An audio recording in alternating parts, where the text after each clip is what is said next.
appreciate y'all working this out with us a couple of years ago and following through on your commitment. And I think you'll continue to see a really well-functioning court system. And like I said, don't take my word for it. Ask Judge Rasnick, ask the clerk, ask the sheriff. But from all the feedback I've got, I think everyone genuinely is pleased with how things are going. So with that, I'm happy to answer any questions. Anything particular y'all want to know about the DA's office or the court system in Meriwether? Hopefully, I was talking to Mr. Phillip outside. He was asking about jury trials. We're hopeful we'll be able to start doing jury trials again in January.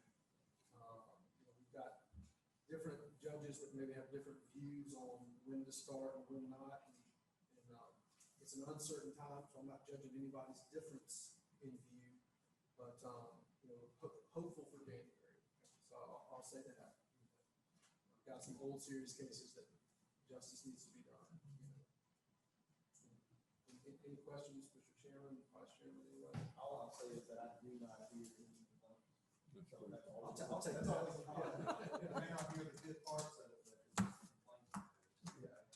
And I spoke to Leadership Meriwether Monday, Friday. And I will say I made a point to give y'all kudos for the relationship we have and what we've been able to do together the last few years. So I appreciate it. If there's nothing else, I'll get out of y'all's way. I see y'all have a lot of business. Thank you, Commissioner Hines. You don't have to do it now, but at a later time, I would like you to come back to the board and share what your office is doing in Carroll County and Noonan County around relationships and diversity and inclusion. That is a really successful program. And I know I've attended to the ones in Carrollton as well as Noonan. I don't know if Meriwether County can do it solely on its own, but I would like at a later date for you to come back and explain how that is working with your office in relationship to building that better outreach in the community. Yeah, I'll give a quick lead in and I'll come back some other time and give details. But essentially in Carroll County, I don't know, 5, maybe 6 years ago, a relatively small group of Black pastors got together with the Carrollton police chief and basically said, hey, we've got some things we want to discuss. We've got some concerns. They decided to go have lunch to talk about this. And it developed into a monthly luncheon that started with, maybe 6 people. And in Carroll has grown to involve over 50 people. And it's really just, if you're a person who's interested in bettering the community, you're invited. If you're the head of a local agency or government entity, you're invited. And whatever the group is interested in hearing about, we have presenters come address it. So if there's a good nonprofit, if there's something good the commission's doing or the sheriff's department's doing, they'll come and present on it, and everybody has a lunch. So it's a really, there's no secret agenda or something. It's just people getting together, having lunch, getting to know each other, and learning about what good things people are trying to do in the community. So I'd be happy to come back and flesh that out more for y'all, but I appreciate you doing that. Any other commissioners? All right, thank y'all. Thank you. Stay safe.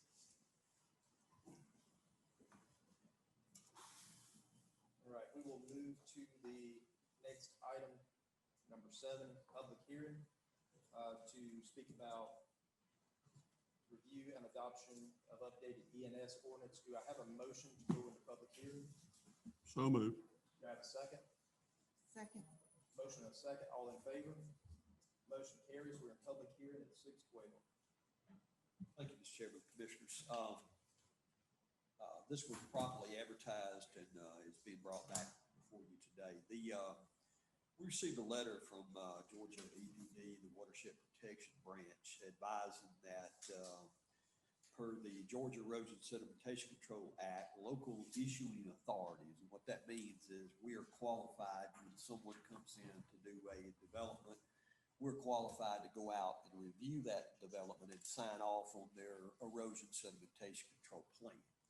That is that's very helpful to keep things moving along. It also involves us in the projects. Now, what this says is that we must amend our ordinances when there's any amendment of the act. Now, they did do some amendments to the act, and I think we honestly had already done this, and they just maybe got the wrong copy.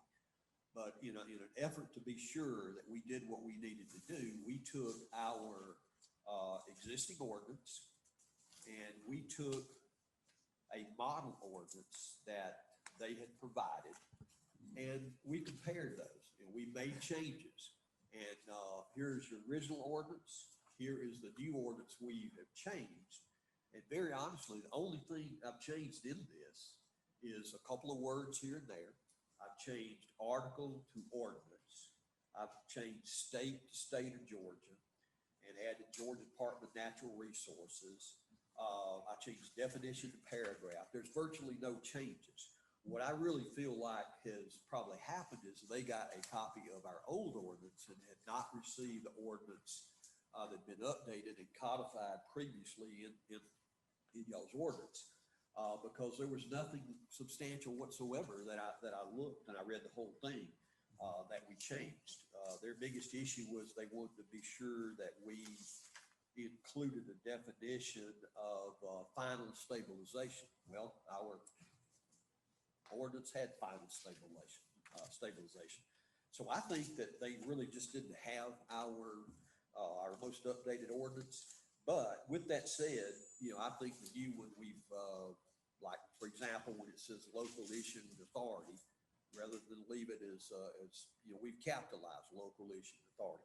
But that's really what we did with this change. And I have already sent the original one and this one to DNR just to say, hey, take a look at this, because I think it's already been changed. But we already had it on the agenda. It has been advertised. And again, there's no substantive changes whatsoever. It's just capitalize here and Georgia there. Nothing that changes anything.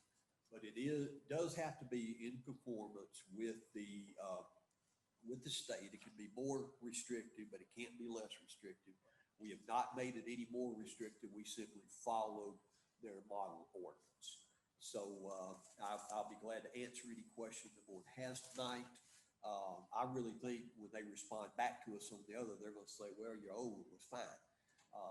But I would like to just get some kind of, maybe after you guys open it up for public comment, I would like to get maybe some approval to authorize them and let them know that indeed we have, adopted this ordinance. Because I need to let them know that way we can remain as a local issuing authority here in the county. And I'll be happy to answer any question. This ordinance deals with sedimentation, runoff, criteria for that, stream buffering, the fact you have to have an engineer come in if you've got a big project going on. It even addresses turbidity in the water. It addresses coastal waterland, which we don't have. It also addresses Lake Sinclair and others that we don't have, but I put those in here just to be sure we were following the law.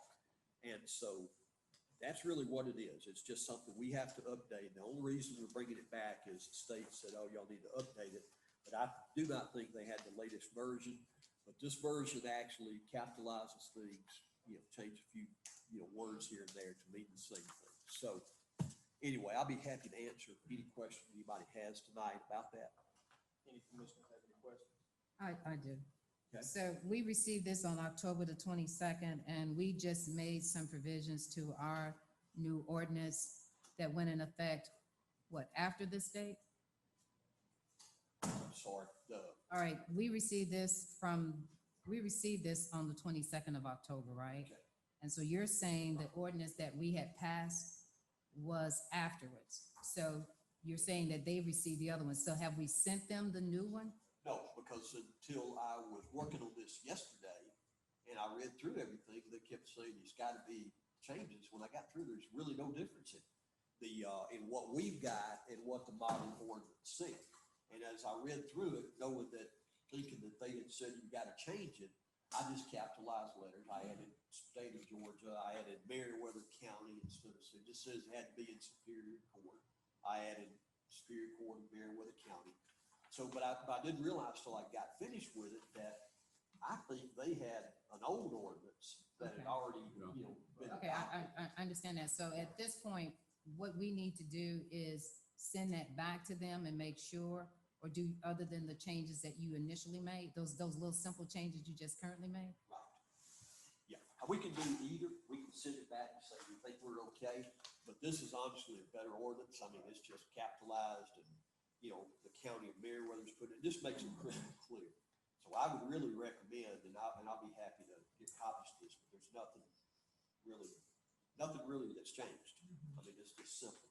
And the only thing I have left to do with it is I need to go back and just make sure the reference, codes in here are consistent with the numbering, because the numbering is different on the model ordinances than it is on our ordinances. Any other questions? Do we have anybody signed up to speak? All right. Having none, do I have a motion to go out of public hearing? So moved. Okay. You want to sign up, Mr. Robbins?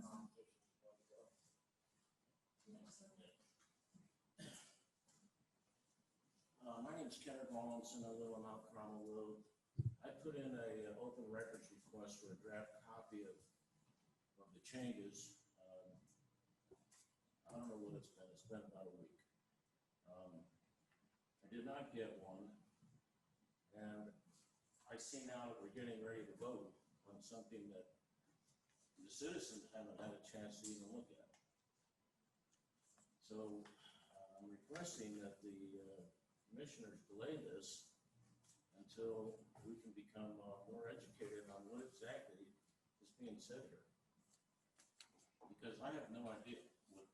Oh, the ordinance has been in place for a long time. The reason you didn't get a copy, I did let you know we were working on it, and that it was, the sole purpose of it was to comply with the state law. I did let you know that. I didn't have it because honestly, I worked on it up until last night. And I'm sorry that, you know, time just gets away from you. There's only so many hours in a day. But I mean, it's up to you guys. Y'all can do whatever you want to do. The changes between here and here are, yeah, just. Is it actually open for record request if it has not been approved and it's not official? Well, it would be if it was a draft, but see, I didn't have it completed. I mean, I didn't complete it. Allison typed it and copied it for me today. You know, is the time I copied it. So When do they need it by? well, they really needed it a long time ago, but I think this is you know, is in effect already. So I would say we could put it off to the next meeting if you guys want to do that. I'd be happy to give anybody a copy of it that wants it. It is one of, if not the most boring ordinance I've ever read, because they repeat the same language over and over in every paragraph. And it's per state law and it's per the model ordinance. So we don't have a whole lot of issue in it. You can make it more restrictive, but you can't make it less restrictive. But I'm fine with it. I just didn't have it, Just one comment, Mr. Chair, while we're doing this. Most of these state regs are nothing but you taking it right out of their regs and making it specific to your area. Right. Yes. So the language and all should be reflected in, should already be out there. Yeah, it's, All we do is make it specific for this county. Well, that's what I'm interested in, is this county. And without being able to see it, read it, and understand what is my local government deciding here, I have no idea what's going on. well, the local government decision is to amend your ordinance to comply with the state. And that's what we've done. I really, after I finished reading it, you know, my issue was, why do we even change that? He said, oh, I don't have an updated copy. Well, this is virtually the same. In fact, if I hadn't already started this, I wouldn't even have done it. I would just said, hey, I think this would work. But I'm fine with waiting until next meeting, and I'm fine with getting a copy. I just didn't have time to. I understand that, and I respect that. I want to be informed of what's going on without walking in, being blind as to what the issue is, because I understand what you're saying. You're updating the ordinance to the state law. Right. But I want to see what the state law is, and I want to see how you you're updating the ordinance. Okay, we're updating the ordinance to match the state law, but I'll get you a copy of that. And my only suggestion would be, make sure you're good to wait, because it's the dullest thing I've ever read. Okay, well, thank you very much. Thank you, Mr. Ross. Mr. Chair, Yes, I ma'am. do want to comment on that. I can understand both viewpoint on this, and I think sometimes citizens do want to know what we're doing, even though it's a standard procedure. But just making sure that there's transparency and people can read it and find out for themselves, because we do make a lot of changes. Some things are important to some citizens, some things are not. It, like you say, is a very basic thing, but just giving those citizens who want an opportunity to read it, I think we should give them that opportunity. So it's not gonna harm, It's it's not not gonna harm by harm or take waiting, just anything, do it to right? the next meeting. And I'm fine. I would have got it out to them. I just. Oh, no, I'm just saying in general. They like, and if it had been a ordinance that was, something other than just a handful of minor corrections, I would have even said, hey, let's look at it, let's send it out. But yeah, we're fine with that. Any other comments? Do you have a motion to go out to public hearing? So moved. Have a motion, do I have a second? Second. Motion and second, all in favor? So moved, we're out at 6:24. All right, hearing the discussion, I'll go ahead and make a motion that we actually table voting on this, To your until the next meeting. next meeting. It's November the To 11th. allow that open records request to be fulfilled for the citizens' request. Have a motion, do I have a second? Second. Motion and second, all in favor? Motion carries. Thank you. Next item, under unfinished business, is item number 1, Lono property, RFP. Okay. Mr. Chairman, Commissioners, I'll be happy to go back through these again, or I'll be happy just to give you a brief synopsis. As you guys know, we sent out an RFP for the Lone Oak property, given the option of there's about 18 plus or minus acres that includes the clubhouse and the ball fields, and the whole tract is about 72, 73 acres, somewhere in that time period. I went over all the proposals last meeting with you guys. I'll be happy again to do that if y'all would like. Following the meeting, I was asked to really table it tonight and bring back, because I had some questions at that time that I really needed to try to get answered. Some of them were a lot of questions on some of the applicants, some were very few, because it all depended on what the application had said. So following that meeting, I did go forth and I sent out a list of questions to the various groups that had sent in an RFP, and that was 3: Town of Lone Oak, Meriwether IDA, and Mr. Matt Reynolds and his corporation. And so I sent out the questions. I received the questions back from 2 of the 3. I received them back from Mr. Reynolds, received them back from IDA. You guys should have a copy of their responses. For the town of Lone Oak, Mayor Dow, who's here tonight, I think he called me and he had advised that after they had received my questions, they realized they did not have the financial resources to complete the proposal. But he said that he would not be responding to the questions, but he did ask to be able to speak tonight on this matter. So told him that was fine, but I also felt like if we were going to do that, it was advisable to let Mr. Reynolds and the IDA speak as well. So they're all here tonight. I'll be happy to go over any questions you guys have of me. Just to recap it, if y'all would like, very, very quickly.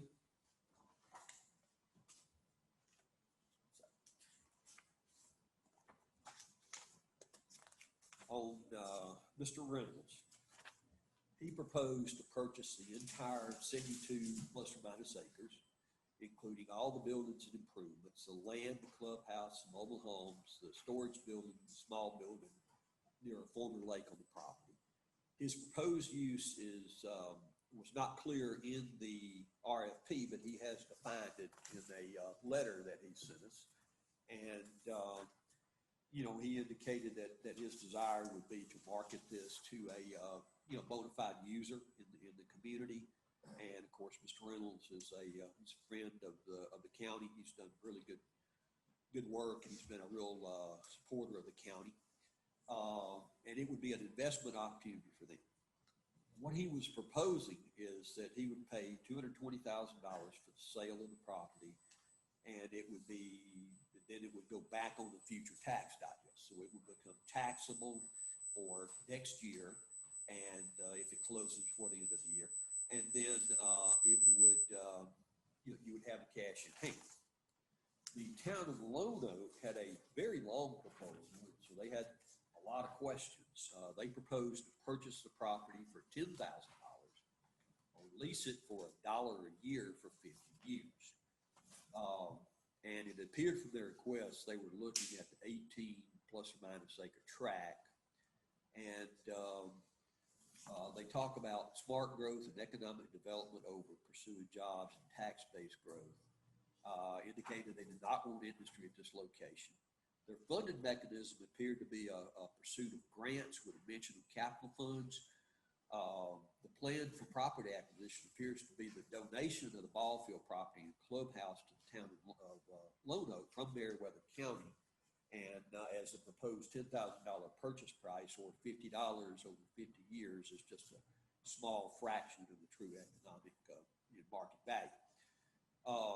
Their proposed use indicates sports activities, both active and passive, continuing education, office space with internet, concession stands, administrative offices for the town.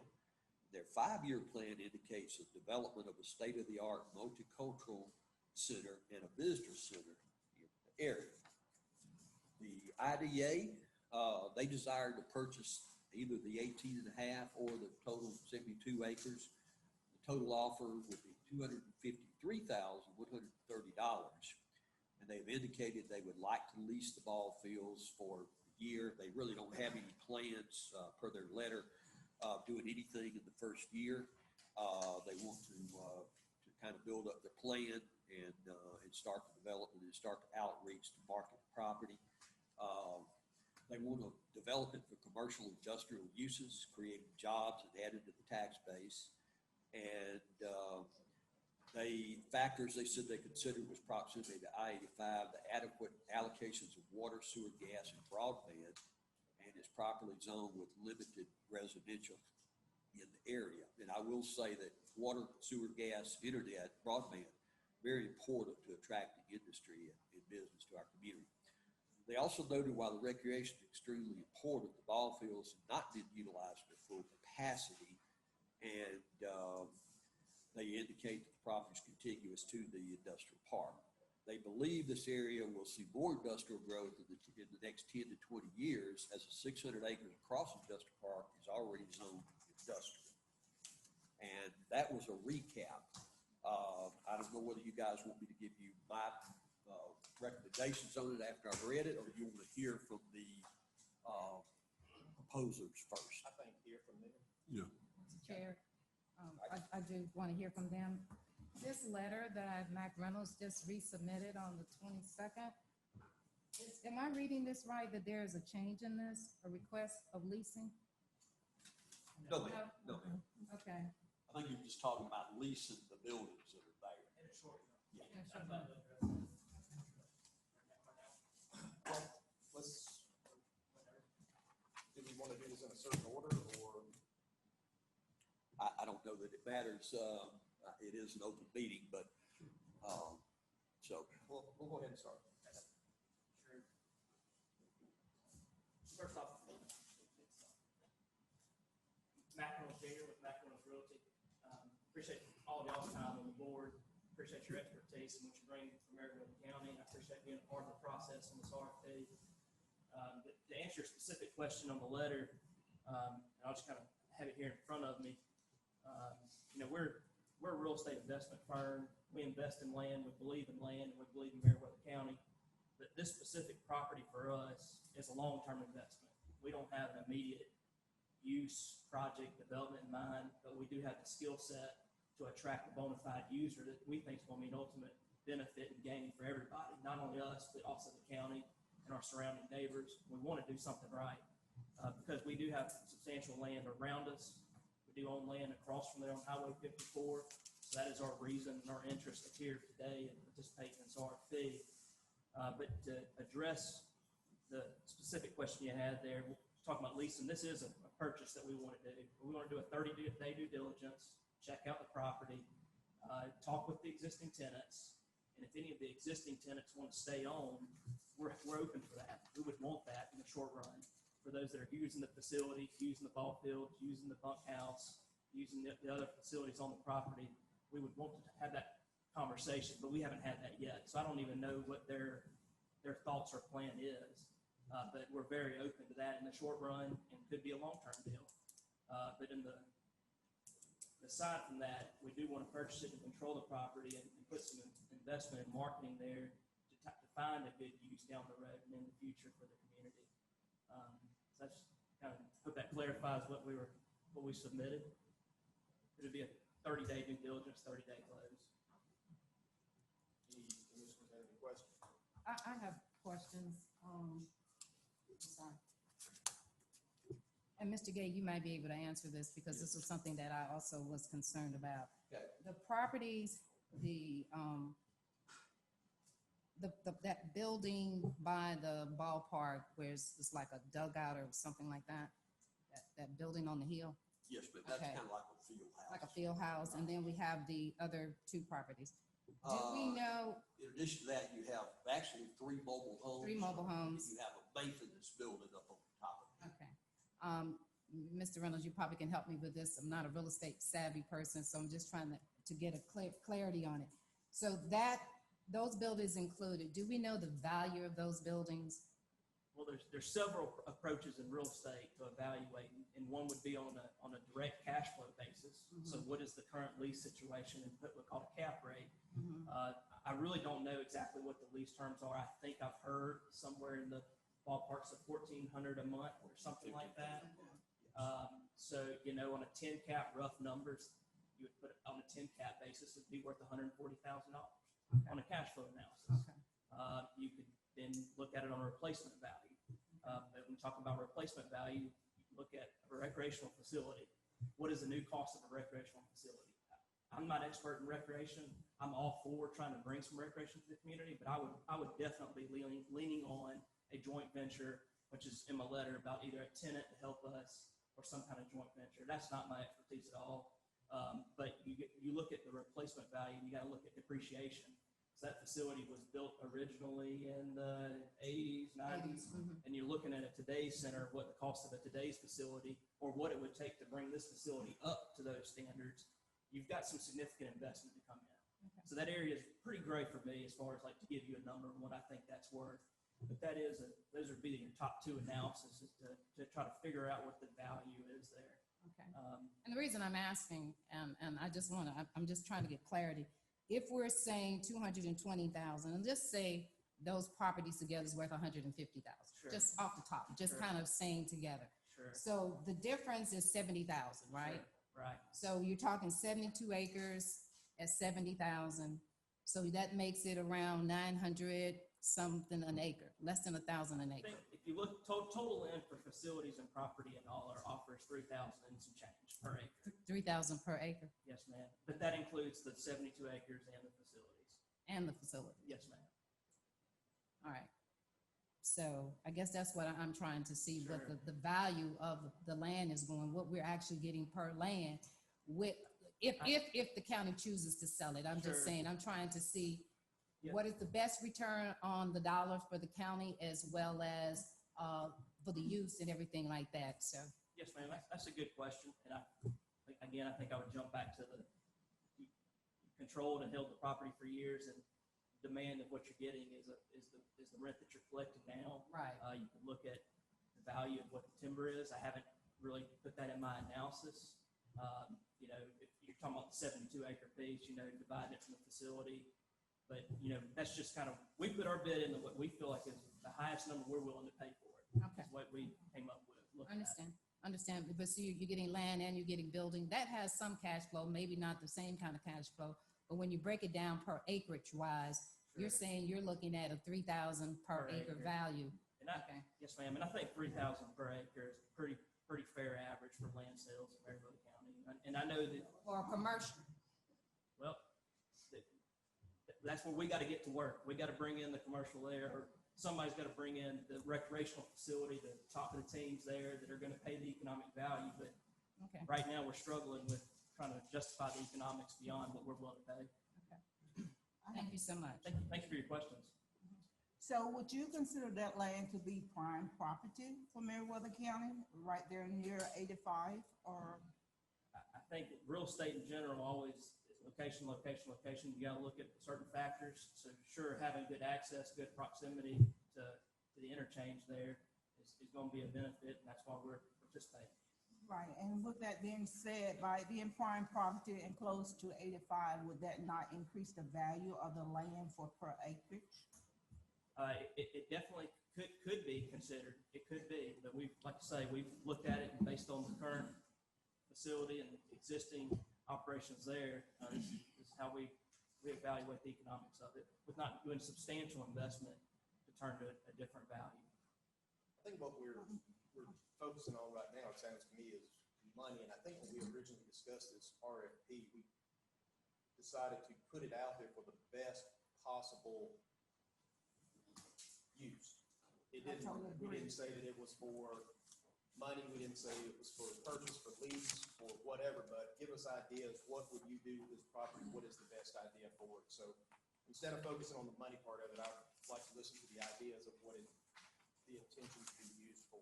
Sure. So more specific vision in the short run is we would talk to the existing tenants. We'd keep them there as cash flow there that help to pay the land, pay the maintenance, keep up with the facilities. But in the long run, we'd be seeking a good bona fide user, and that could be recreation. It could be commercial. It could be a different business. We could be approached by a different venture that I'm not even here today to think about. So there's a lot of unknowns today that we've got to get to work. I do have one other question. Since you do own a lot of other property in that area and down from that area,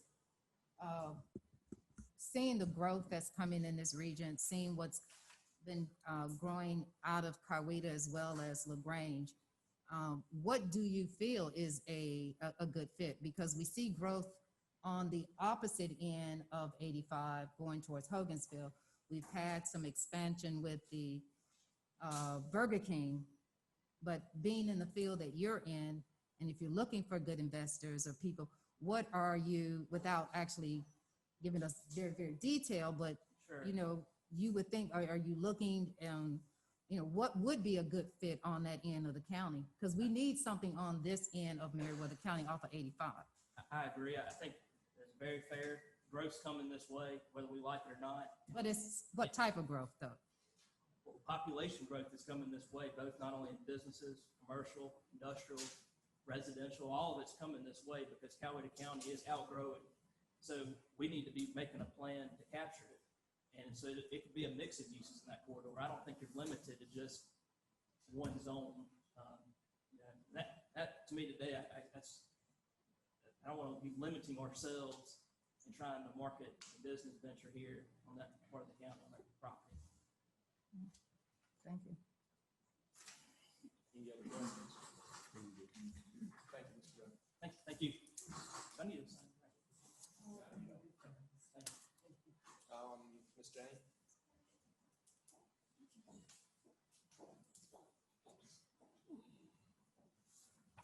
Excellent. Hard to follow, especially since this property is right across the street. All of you know me. I'm Jane Fryer, and I represent the Meriwether County Industrial Development Authority. And as you know, the Development Authority is responsible for jobs and investment, including tax revenue for the county. Meriwether County Industrial Park is next door to the ball fields that we're talking about. And last year, our Development Authority had a planning session to look at the long-range plan for industrial growth. And we looked at the entire county, where would be the best use for industrial growth. And the things that we considered was property near the interstate, adequate allocation of water, sewer, gas, and broadband. Those are the things that you have to have for industry, and the proper zoning with limited residential, because we found that residential in industrial does not match. And as we searched, we looked at every road in and out of Meriwether County, looking at the distance to interstate. We kept returning to this area at exit 28 on I-85. And this ball field property kept coming into our mind that this would be a natural continuation of our industrial park because it is contiguous. That really sparked our interest in the property because it is contiguous and we have the infrastructure there that we need. We know that area is going to grow in the future. In the next 5 to 10 years, it's going to look totally different there. As Max said, they've got 600 acres across the street, which I keep referring prospects to them because we don't have the property. So their prospects are actually come from us. We're the main contact with the state of Georgia. But we made our proposal. We're willing to pay a fair price for the 18 acres, $10,000 an acre. That's much higher than anybody else has offered. But if you look at it, in the future, if we can sell it, we can get our money back. We are prepared right now to make a cash settlement. We have a contract already drawn up, ready to sign on the 18 acres.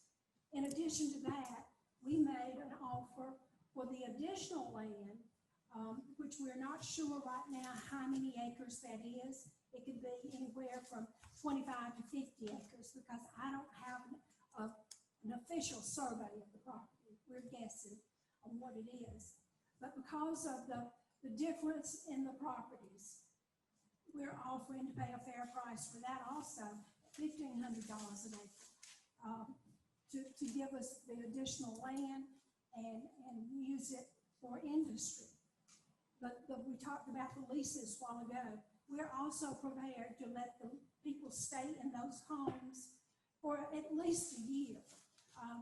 We pay for this land. We've got to build our funds back up before we can really invest in making it look like an industrial park. But we will continue to lease. There's 4 facilities out there. And then there's also a maintenance barn for the county.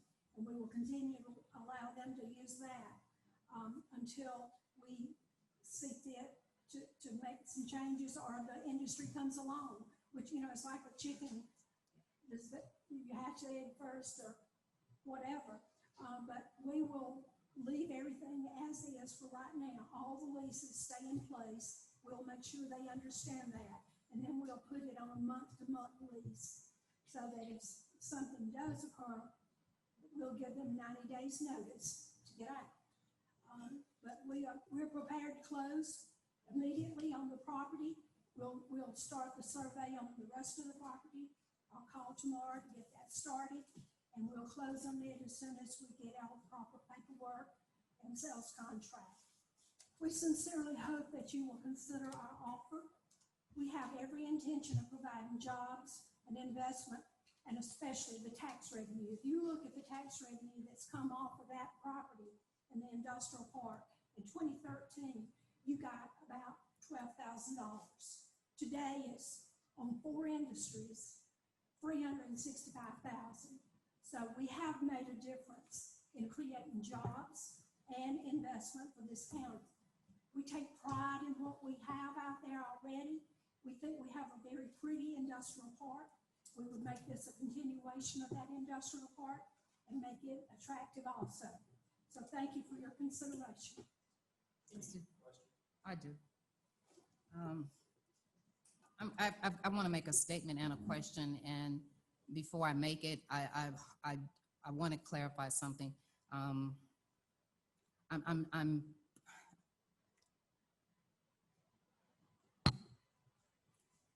want the best use of this property for everyone, especially for those on the northern end of the county.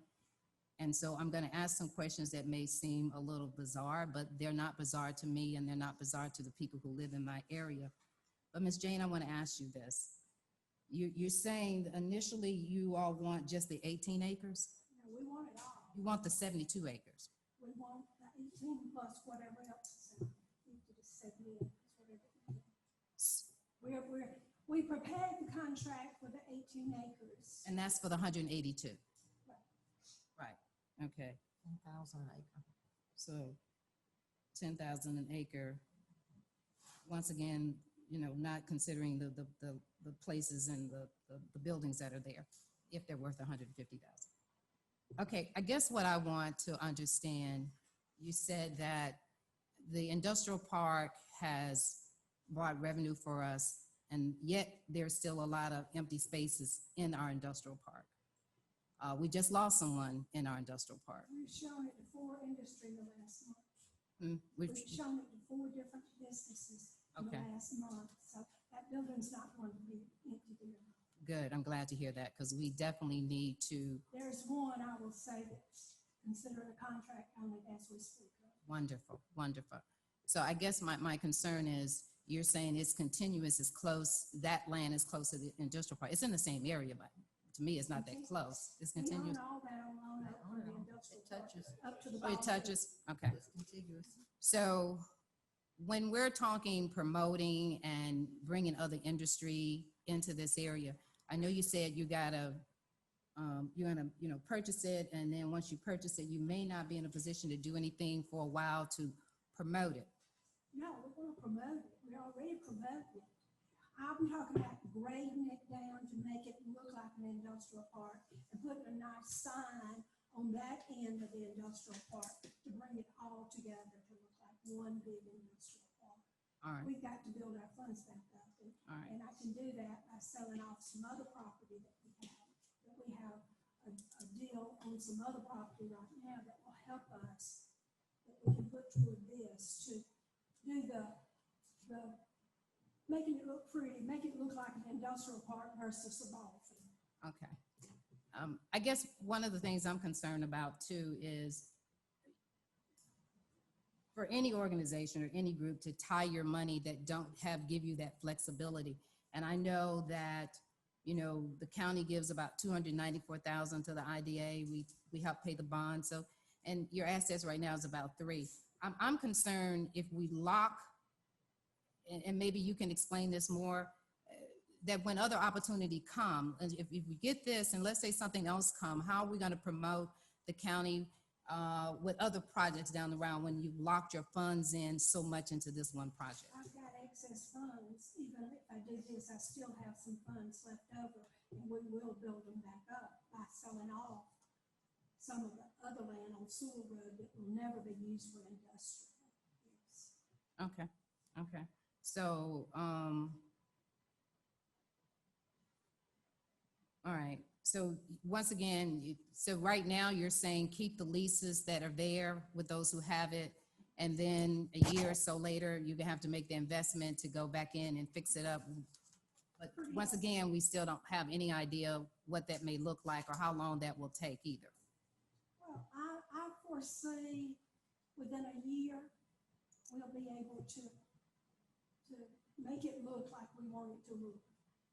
This property has been listed in the database of the Georgia Department of Economic Development for 3 years now. In fact, I have a project right now that's looking at that property. I've shown it off and on.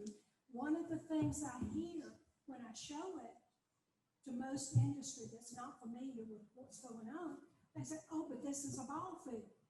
We can't take a ball field away from Meriwether County.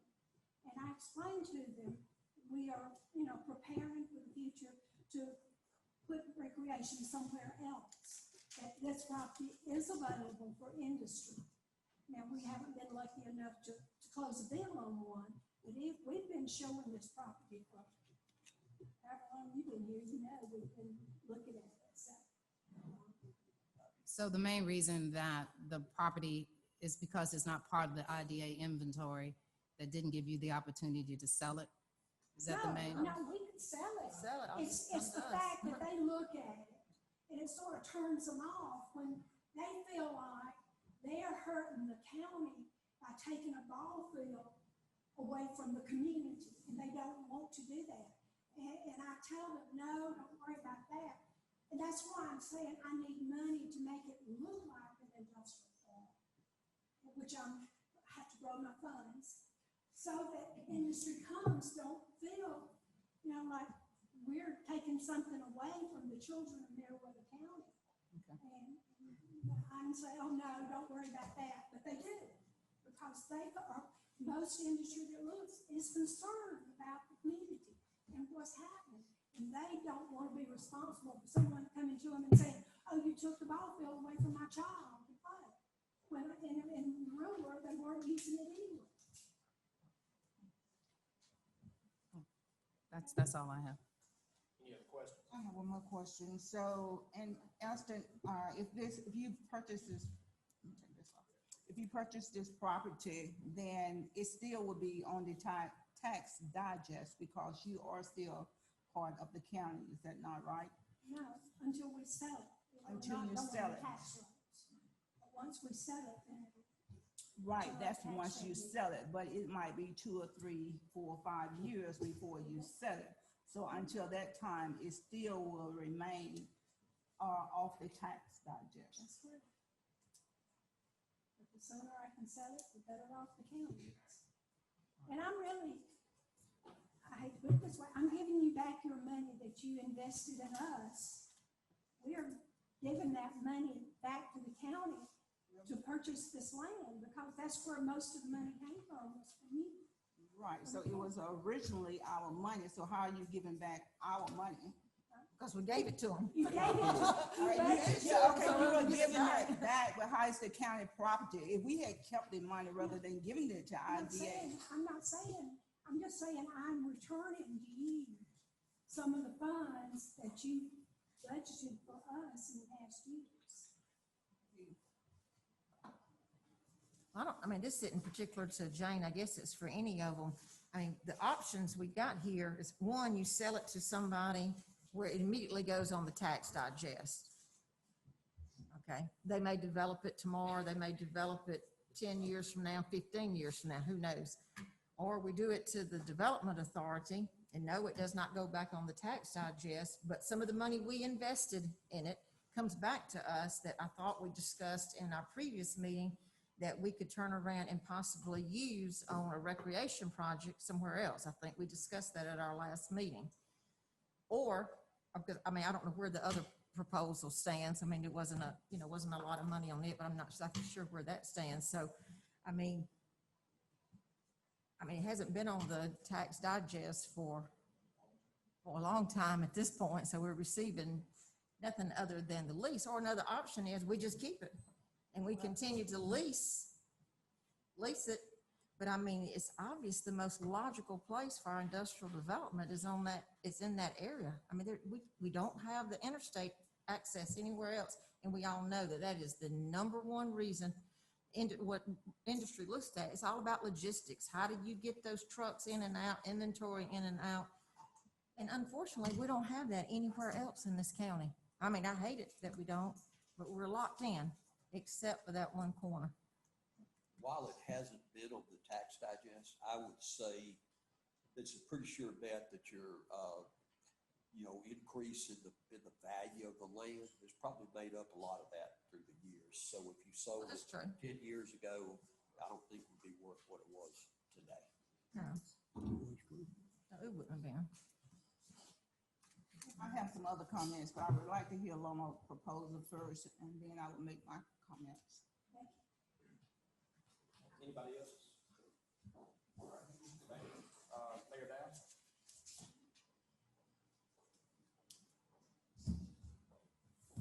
All right. Thank the county commissioners for allowing us the time to speak tonight. As the mayor, we are here tonight to express the wishes of my city council and the residents of the town of Lonoke regarding the ball fields located on Highway 54. Without trying to sound too negative on the comments that were just heard, it speaks volumes to the idea that a prospect of the industrial use would not want to displace anybody in the area from using that area as recreation. So what I don't understand is why that area can't be left as a recreation. And if anybody is wanting to locate there as industry, why they're not going across the street and buying that 600 acres. I think we're 600 here, acres has been there for a long time. I don't mean to interrupt, but I think we're here to hear your plan for what you have in Okay. mind. So that being said, I just wanted to speak to what I just heard. So the ball fields in the building on the site were donated to the county over 10 years ago for the purpose of recreation. While recreation has occurred on the site, it has not been available to the residents of Meriwether County for the general use. All data shows that Meriwether County's best growth potential is on the north end of the county. We have already seen that in and around Lonoke area with the new housing developments. In most cases, the new homes are sold before they are completed. We feel it is in the best, we feel that it is in the county's best interest to do everything it can to create opportunities to make the county as a whole as desirable as possible. A convenient recreation location in the same area as the increased population potential will help contribute to the desirability of the area. Communities thrive when recreation is accessible. The cities of Lonoke are less concerned about who owns the ball fields than they are about what is done with the ball fields. While yes, we have put in our bid for the fields, we do not feel the need to own or control the fields. We do, however, feel very strongly that the best use of the fields for our community and for the growth of Meriwether County is to provide recreational opportunities in the north end and will assist in the development of a recreational community, whether the bid is granted to us or to another entity. I do believe that the Lonoke community has shown a history in working and being collaborative with the county. The latest example of this is the donation of the land where the Lonoke Fire Station sits. So in closing tonight, I ask that as you vote, that if you choose not to grant the town of Lonoke the opportunity to develop this, that you will not sell it or transfer it to the IDA, but that you keep it as recreation and charge and fund the Meriwether County Authority to develop this site into a state-of-the-art recreation area for the residents in this area of the county. If I don't have any questions on that, I'm going to cede my time to Kat Jenkins now. Any questions? I don't have any question directly to Mayor Dow. I do have some comments, so. Well, just, I'd like to cede my time left now to Kat.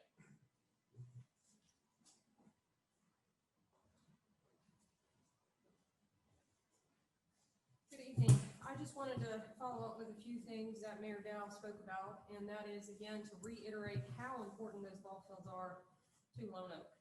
It's not in a sense that they have all the kids from Lonoke that practice ball over there, but the fact is those ball fields have been under a lease that has just recently been terminated.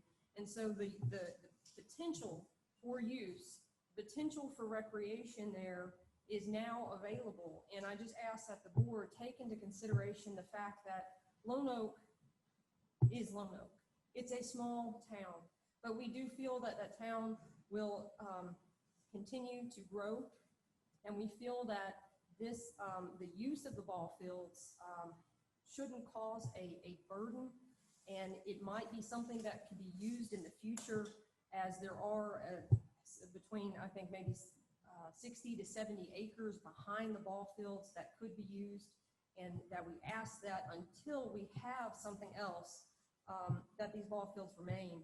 And even if there is another plan for ball fields, these ball fields are used by the Greenville baseball team as their it's where they play their games. So this is where the ball fields are located are less than a half a mile from Lonoke itself. And so whatever happens at that location is something that's very important for that town. And we hope that you will take that into consideration. So that's all I have. And Are there any other sports that are played there? I believe it's baseball fields that are there, so I don't, other than some parents getting out to practice with any other sports, I think that's it.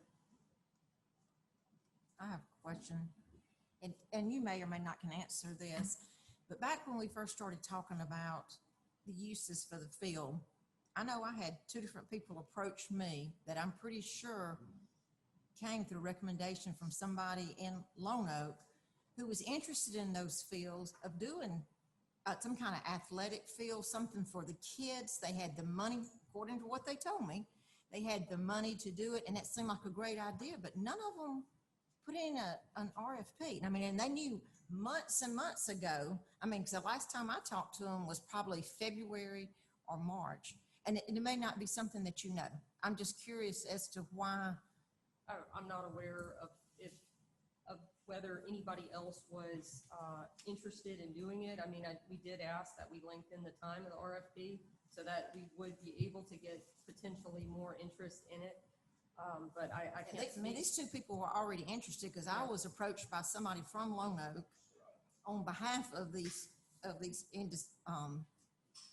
charities or whatever. I mean, I'm not exactly sure what they are, but that's what they were going to do. And one of them in particular assured me that they were going to be putting together some kind of proposal. So I'm just you may not have the answer to it, but I'm just wondering what happened to all of that, because that was the whole idea about it, was to turn it into some kind of recreational I'm facility. afraid I can't speak as to who they are, in fact, or what their intentions were.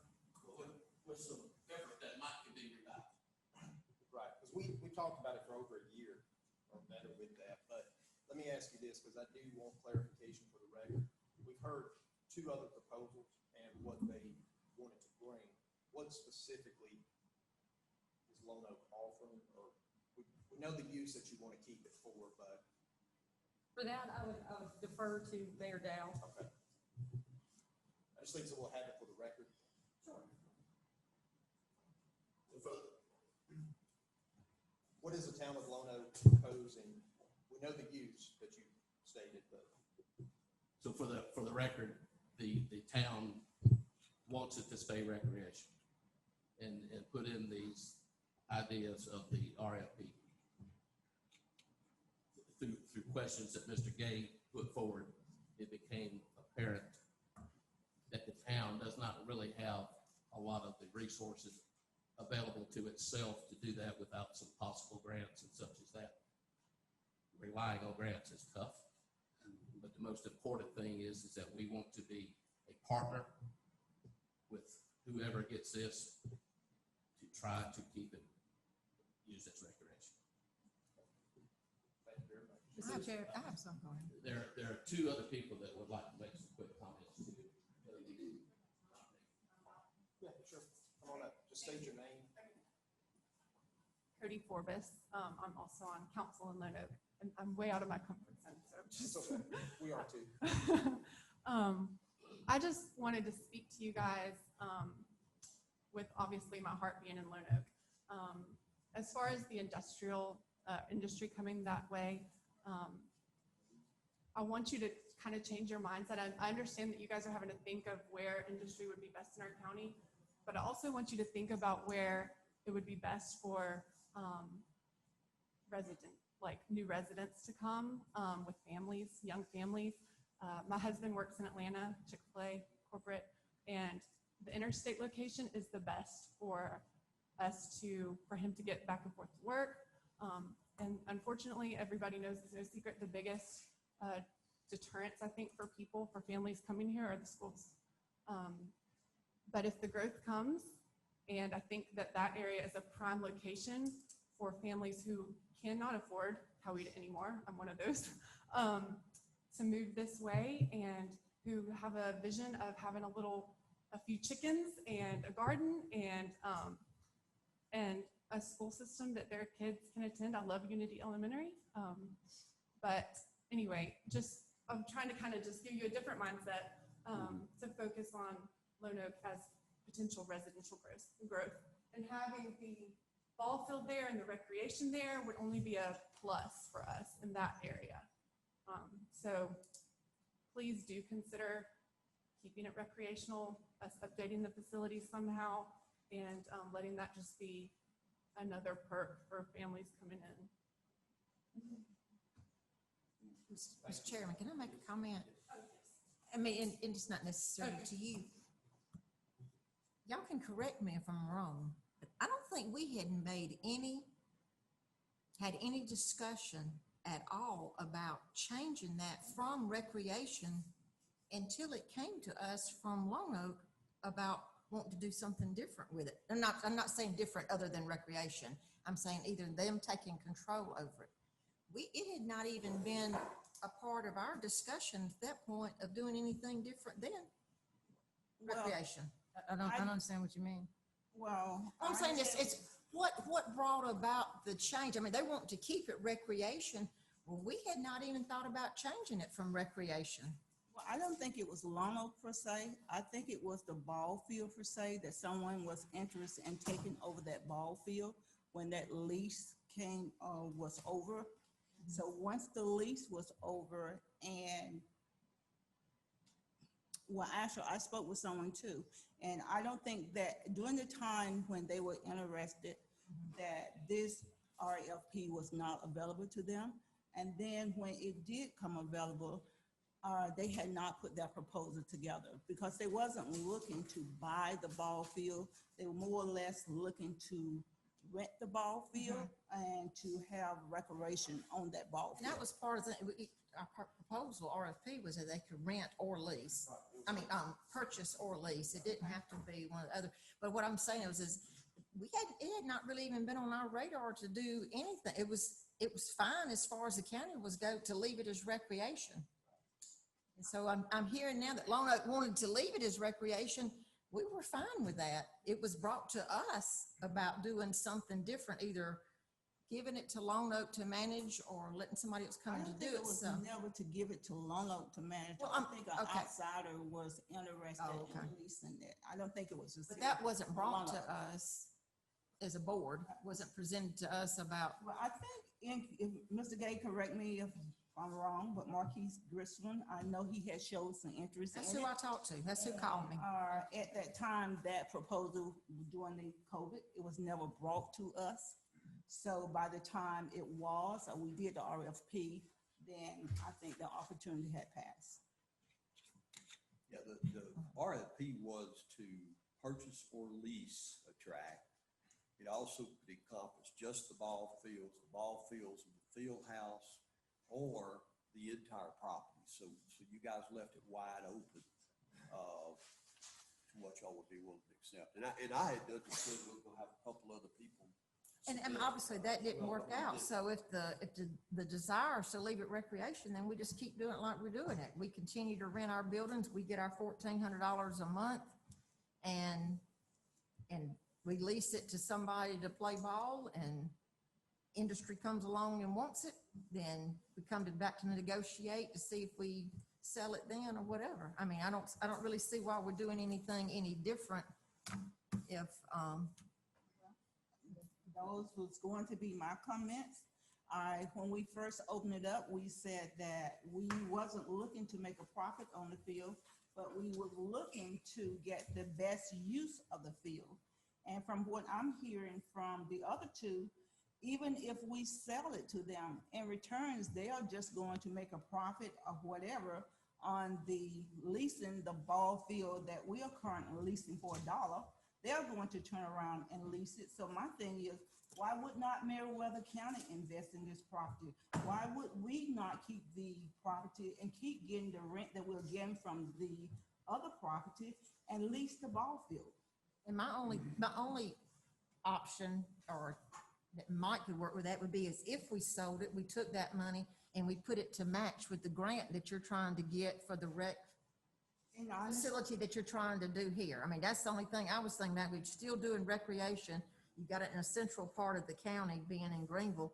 So if I understand, it's a dollar for dollar match on the grant, right? So we sell it for 200, we put 200 in, we're gonna get a grant for 200.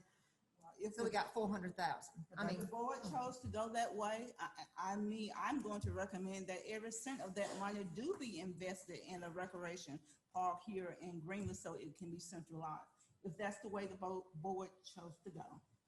I think, can we hear from him right quick? You're just been patient. sorry about that. Sorry, I just want to hear from you. I'm sorry. Hello, good evening. My name is Tom Hagan. I live on Lone Oak Road, very close to the ball fields. Okay. But what I wanted to talk about this evening is that the county commission has to have a clear vision of what they're going to do with this property. Okay? Myself, this is already a recreational facility. The infrastructure is, even though it may be a little bit dated, it is already in place. Okay? And this could be turned in, because you have the land, into basically a premier facility that would be a destination. So what happens with a destination? People come to the destination. They come to spend their money in Meriwether County. And how many times have we talked about, we want people come spend their money in Meriwether County and go home, okay? And to support our economy in our county. So there really needs to be some type of master plan for this county. We have the town of Lone Oak that wants to take it forward and make it into something, okay? But that's basically what needs to happen here. And it needs, you have to also, how much would this facility benefit the young people of Meriwether County? Okay, and we should all be about the young people and having things for them here. So that would be a recommendation, would be that they keep it a recreational facility, not turning it into an industrial area, but turning it into something that would be a destination for Meriwether County. At least the town of Lone Oak wants to take it forward. Okay, thank you very much. Thank you. Any other commissioners? I do want to say something. I was looking at the proposal, and honestly, I would say to Lone Oak, you did a great job on this. You indicated different things that can be done with this as far as recreation, and you projected 5-10 years out. And I think it would be to the advantage if there was a partnership with the county and the city of Lone Oak to make this happen. Today I was in LaGrange at an event called Community Outreach. And at this event, they were talking about the master plan of the city of LaGrange and Troup County. And one of the things they talked about was quality of life. They talked about the importance of recreation. They talked about the importance of providing a community community events. And one of the things they talked about was buying land and expanding and bringing an arena and having a fairground and having baseballs and just different things, having a walking trail. They're projecting the quality of life that they want their citizens to have, not just today, but down the road. Coweta is bringing in a minor league baseball team. They're getting ready to build a state-of-the-art facility. And here we are right in the middle of these two counties that see the importance of recreation. And I'm not saying that we don't see the importance of it, but I see an opportunity that we can also be a part of that. And so I like what Lone Oak has brought to the table, and I think we should partner to help bring these things about. The infrastructure is already there, like the gentleman just said. We can expand on it or keep it as we currently have and just work with what we've got. But then if it's a desire of the board to sell, I'm like Commissioner Bray, all those dollars need to go towards the centralizing of it. I personally think something needs to be on the northern end. I live in that area. The ballpark could be utilized even more. I used to have people come to me and go, Commissioner Hines, how can we use the ballpark? I said, well, it's on the lease right now, and when they're not using it, you should be able to use it. But a lot of times they couldn't. So, right now, if we're talking of the growth of this county, we as Commissioner Threadgill say, it's not always about the money. We're here to see what's the best use. And I think the best use is to provide recreation that gives people quality of life. So those are just some of my thoughts and comments. And I want to say to all those who spoke, thank you so much for speaking and bringing your point of view to us, and I appreciate it. Oh, I do want to say one more thing. I'm sorry. Marquise Grissom did show interest in this. Actually, he came and talked to brought interest maybe a year or so ago, more than a year ago, saying it. And he said that he saw the potential there and he wanted to have an investment in the county. And he said he reached out and he sent some information, but I think sometime in March or something, I'm not sure what happened to that. But when the proposal came, he said because of the situation with COVID right now, that they felt like they didn't have enough time to pull everything together, even though they were interested initially, but when they were just interested in leasing it. So that's what they shared with me. I mean, maybe we can still get them to share some more things with us, but knowing what's happening regionally, knowing what's happening in this area, I think it's to our advantage to stay focusing on recreation and quality of life. And I think it's fine, you know, if we decide to keep it, it's fine, but if we don't sell it, then we don't necessarily have funds to put in it to fix it up right now. I'm not saying that we can't get some funds, but we'll probably have to stay like we are, either lease it out to somebody temporarily, continue to rent the houses, and we still don't have a lump sum of money to put toward recreation. If we sell it and we take that money toward recreation, we can start with this out here. And even the ladies that we have now. Whatever you think, but I mean, you still. Well, it's $1,400 a month, that's $16,800 a year, and it's been there for 10 years, I think somebody says, so it's $168,000 at least that's come into the county over the 10-year period. So if, with all the proposals that have been brought forth, if the decision were to be to go with Lone Oak, would it not be as beneficial to, if that's what was decided, to remain as a ball field for the county to keep it? County keeps it in still that have the case, I lease, think. And then they would have the use of it instead of turning it over. That's to what I'm the saying. I county. think Either way, it's off the tax. We're not selling it. I think the county keeps it. And that, and we, as Commissioner Hines said, we might have a partnership with somebody, or we work to try to get grants, but I think we keep it. And we continue to get the lease of the properties, and then if we rent the ball field or whatever, we get that and manage that. I mean, I don't see any other. Yes, sir. Come on. Why not? My name's Gary Ivester, and I'm on the council there in Lone Oak. Let me ask you a question. How did the county wind up with this property? It's part of the, I understand it was part of the packaging and doing everything with the. Wasn't it given to the county? Wasn't it donated to the county? Donated as part. Yeah, it was donated to the county. I'd use that term loosely. Pardon? Well, it was donated to the county. Well, it was all a part of the deal with that. It wasn't part of the deal. It was given to the county. Then y'all. In exchange for some. Then other y'all things, but- gave it away, didn't you? Who'd y'all give it to? Huh? Y'all didn't give it to anybody? No, You didn't sell it to anybody? We still have it. we still have it. Ever since this came to y'all have had it. Yeah. No, that's wrong. It is wrong. It has been given away, came back, given away again, and then came back. I'm not familiar with it. That's all I got to say. I think I'll elaborate a little bit. Not Mac Reynolds. Oh, I'm sorry, Mac. Sorry about that. The other attorney that lived in Lone Oak, who built it. Gordon. Ken Gordon built it initially for his passion for that. And from my understanding, we may have to go back and get the documentation, because you got a lot of people that gives rumors, but he donated it to the county. Somewhere down the line, it got sold after that. And somewhere in that process, Greenbow got it. And then they gave it back to the county in their process of stuff like that. So it has switched at least four times, and that's been many, many years ago.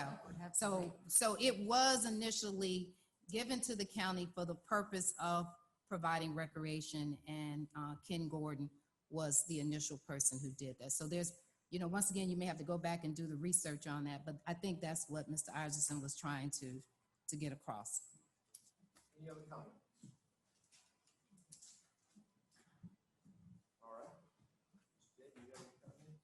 I'll be happy to, my standpoint is looking at it from a business standpoint. Yes. I'll be happy to give y'all that if you want my thoughts on it. I would like to have your thoughts on it, Mr. Gary. Okay. Well, again, this is from a business standpoint. What is the best business for my recommendation for Meriwether County? At some point, this is going to be industrial property. At some point. I don't know whether that's today, tomorrow, next week, 2 years from now, but it will be industrial property. It's a very valuable piece of property. It sits right on the state route, about a quarter mile away from a I-85. So that's its highest and best use, okay? The buildings we talked about, one of these days, those buildings will not have a play in that. They'll be demolished, they'll go away. You have amenities there that you don't have anywhere else in the county. You have water, sewer, electrical, I think fiber, cable, fiber optics. Those are important to attract industry. You can look at other locations, but you're gonna have to provide those at some point. And again, I'm not talking about today. It is located, the greatest population center to there is in Droop County. So if you're going to try to attract the kids from the surrounding area, you got more in Hogansville than you do, in Meriwether. I know we've heard that communities thrive with this recreation. I agree with that. But in order to get communities to grow, to be able to thrive, you got to have jobs too. Okay. So my thought is this, whenever you guys decide to release it or sell it or whatever, my issue is that at some point it's going to be commercial, it's going to be industrial. If you use it for other purposes and you exhaust the resources that you have on other uses that could go in other locations, it's just not a wise move long term. I wish we could take the ball field and put it here in Greenville, because I know Commissioner Bray and I talked about today, Meriwether County right now, every community wants their own recreation. There's not enough people living in the community, any of our communities, with the exception of maybe a couple cities, to be able to field enough children to make a team. You just can't do it. You can't have a league in Lucasville and Lone Oak, where you don't have enough kids to play. Not right now. Maybe one of these days you will, but until you do, you need to have some centralization of recreation. We have heard and complaints through the recreation board of people not wanting to drive. I don't want to drive there, it's too far. I don't want to drive here, it's too far. If you live in Cleveland Springs, what do you think about driving up there? That's a long, long way. I would say that if you do sell it at some point, that it needs to be reinvested here in a facility. My thought would be, if you're ready to sell it today, have in your agreement that the ball field would remain as a ball field, that you could construct another replacement facility here. I just don't think you're gonna get a lot of use on it where it's located. You haven't in all this period of time. I know one gentleman talked about the jewel of where it's located and the fact that you could put it out there and you could bring tournaments and all in. I'm telling you, I've seen that tried a lot of places. It's so competitive right now. If you're not willing to put money on the table, you're not going to attract a lot of these big tournaments. And then if you attract them here, where are they going to stay? Stay in another county. Where are they going to eat? We don't have, unless they drive into Lucasville or Greenville or down to Warm Springs, where we don't have food nearby. So my point is this. I mean, whatever you guys want to do, but I will just say that at some point in time, that will be a commercial industrial area. Commercial industrial is all around it. It can be done. It can be nice. And at some point, the county needs to move towards centralization of recreation until we can grow to a size that we can then reach out and put it in other communities. And this is not something that I'm sitting here talking about in a dreamland. I mean, I've seen this happen before over a long, long period of time. You start out centralizing where everybody can come. It's about, Ms. Mary and I talked today, Greenville and all the towns here are like what they used to call farm to market towns. So you could get there in a day with your wagon, you could get back. Well, that means everything here is about 10 to 12 miles from each other. And you notice that as you go around. From Greenville, it's about 10 or 12 miles to everywhere. But from Cleveland Springs, Manchester, it's a long way to some of these northern areas. So my point is that when we grow enough, right now we have 24, 25,000 people. You know, I just don't see the use as a ball field. Now, if you're going to use it for a ball field, keep it as a ball field. I would suggest that the county hold on to it, the county lease it for dollars. You know, we have a lease that brings in dollars. But I will say that I may not live to see it, but one of these days that area will be commercial industrial, in my opinion, because you got all the amenities there, you got the interstate there, and that's going to become very important. So Mr. my Chair. recommendation is if you guys are going to do anything with it today, my recommendation would be to, to address it with the IDA and have them allow the county to continue and utilize the field until we can get another field replaced. I don't think that will hold up what they're looking to do. And then I would take all the proceeds from that and I would reinvest it in planned facilities here in Greenville. So I do have a question. The grant that you had in mind, whatever amount we put in, they match it? Mr. Chair, I have a question. What was it, $500,000? Maximum. I hate to put Commissioner Bray on the spot, but you're the one who's been leading the way with the recreation stuff. You have a choice. Would you rather it be sold and you take that money and match the grant and start with the stuff in Greenville? Or we hold on to it and lease the field out to somebody to continue to have ball there? Because if they're leasing it, they're not necessarily leasing it for the community. If they're leasing it for their ball team like we had, then like Commissioner Hines says, that ball team's using it, that particular team. So what is your preference? I mean, you're the one that's been. Well, my preference is actually, if we keep it in Roanoke, that's fine with me. But I think somewhere in the splosh when we were talking about splosh dollars, that we said that we would use part of that money to enhance recreation in Meriwether County. So either way, we do have dollars in splosh to We put don't have forth. that amount of We don't dollars. have that kind of money. I'm not asked, I would never ask for $500,000. But it's like if they match up to 500,000. They So would it'd be match. $1 million total.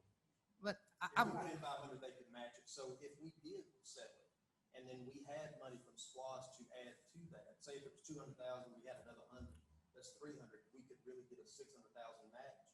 Well, I would be fine, but we would definitely have to have that money to go into recreation.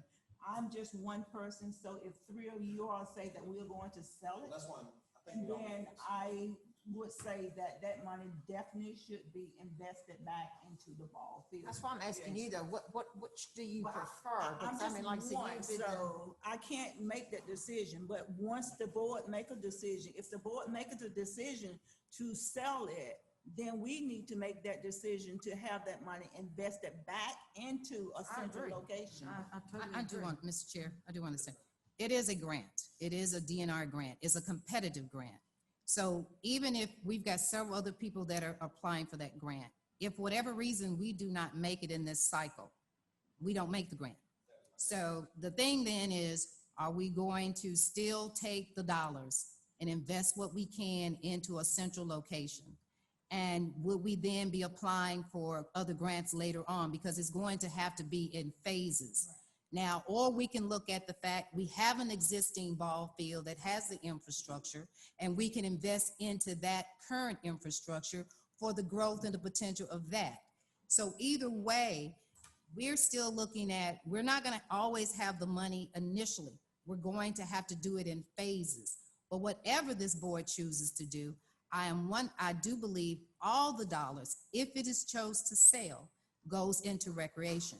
I do not want I agree. to be in the position, and I don't want to just bring up negative things, but the school board had an opportunity to work with the Board of Commissioners, and they chose not to work because of a previous board did not meet their obligation.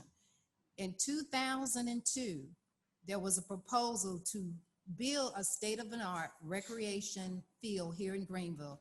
Here it is 20 years later, and it still hasn't been done.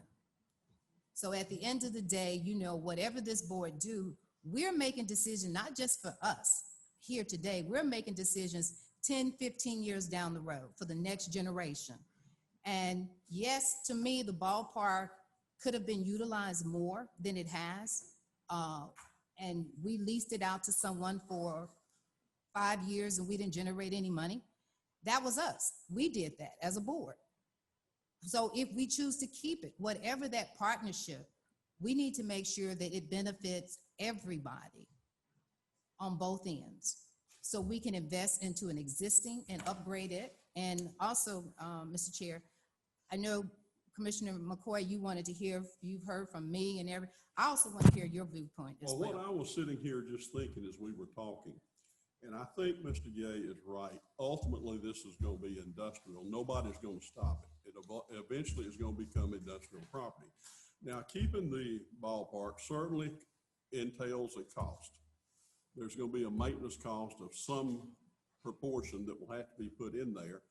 Either you pay it out of pocket or you send people up there to do work or you do whatever. Simply cutting the grass up there becomes a maintenance thing. And as I sit here, my thought is, do we want to put that investment and continue that investment right up to the day this industrial property? Or, I guess I'm giving Miss Mary Are you really gonna put this on me? what I'm saying, you are the one that thought, why don't we go with a central location? Well, a central location will serve more of the county. Now, we're all county commissioners. We represent the entire county. We have to think about that. So my move right now, I think we probably need to divest ourselves of this property and move on. That's what I want to hear. I mean, it's both, really both of y'all's districts. I guess it's Commissioner Hines more, but Miss Mary, whatever, I mean, I will go with whatever you want to do. I mean, you're the one that's leading the way with the recreation. Let me say this, and I just want to make sure, I wasn't here the last time, but since you're listening to everything, I do want to say that we do need to move forward with the recreation. And if the Greenville baseball team is already utilizing that field, I don't want to take something away, but I do think it would be more convenient to start it here, more central. Have a ball field here. That'll be the start of the recreation. I guess I'm here with it, but we have to do something. So if we do sell it, we definitely will use that money, in my opinion, to put it all back into recreation because it is a ball field at this point. So that is a recreation-based area. So I do think we need to take the money, if we do sell it, and put it back into that and do the centralized that you talked about for a while. And it will be even more convenient for the school to use that for the baseball field. And if we could get whoever purchased it, if that's what we decide, would allow use of that until we're able to construct that, then that's what I'm thinking. I won't loan it to BOK, and I think if industry comes in, we'll still have growth. So I don't want to take anything away from the town. Well, I think what happens, this becomes one of those things that comes on the heading of hard decision. Right. We're either going to have to belly up to it or we're not. I have a question. I do have a question. Why is there a sense of urgency to do this? Okay, I guess, and so that means we're gonna vote on it tonight, or is it? No, I said a few minutes ago, I'd like to discuss it individually with each of them. Yeah. Later, I mean, like I'll call you and I'll call Mary. Okay. I think the urgency was brought to us from the outside. I don't think, that's what I said a while ago. This was not our idea in the first place.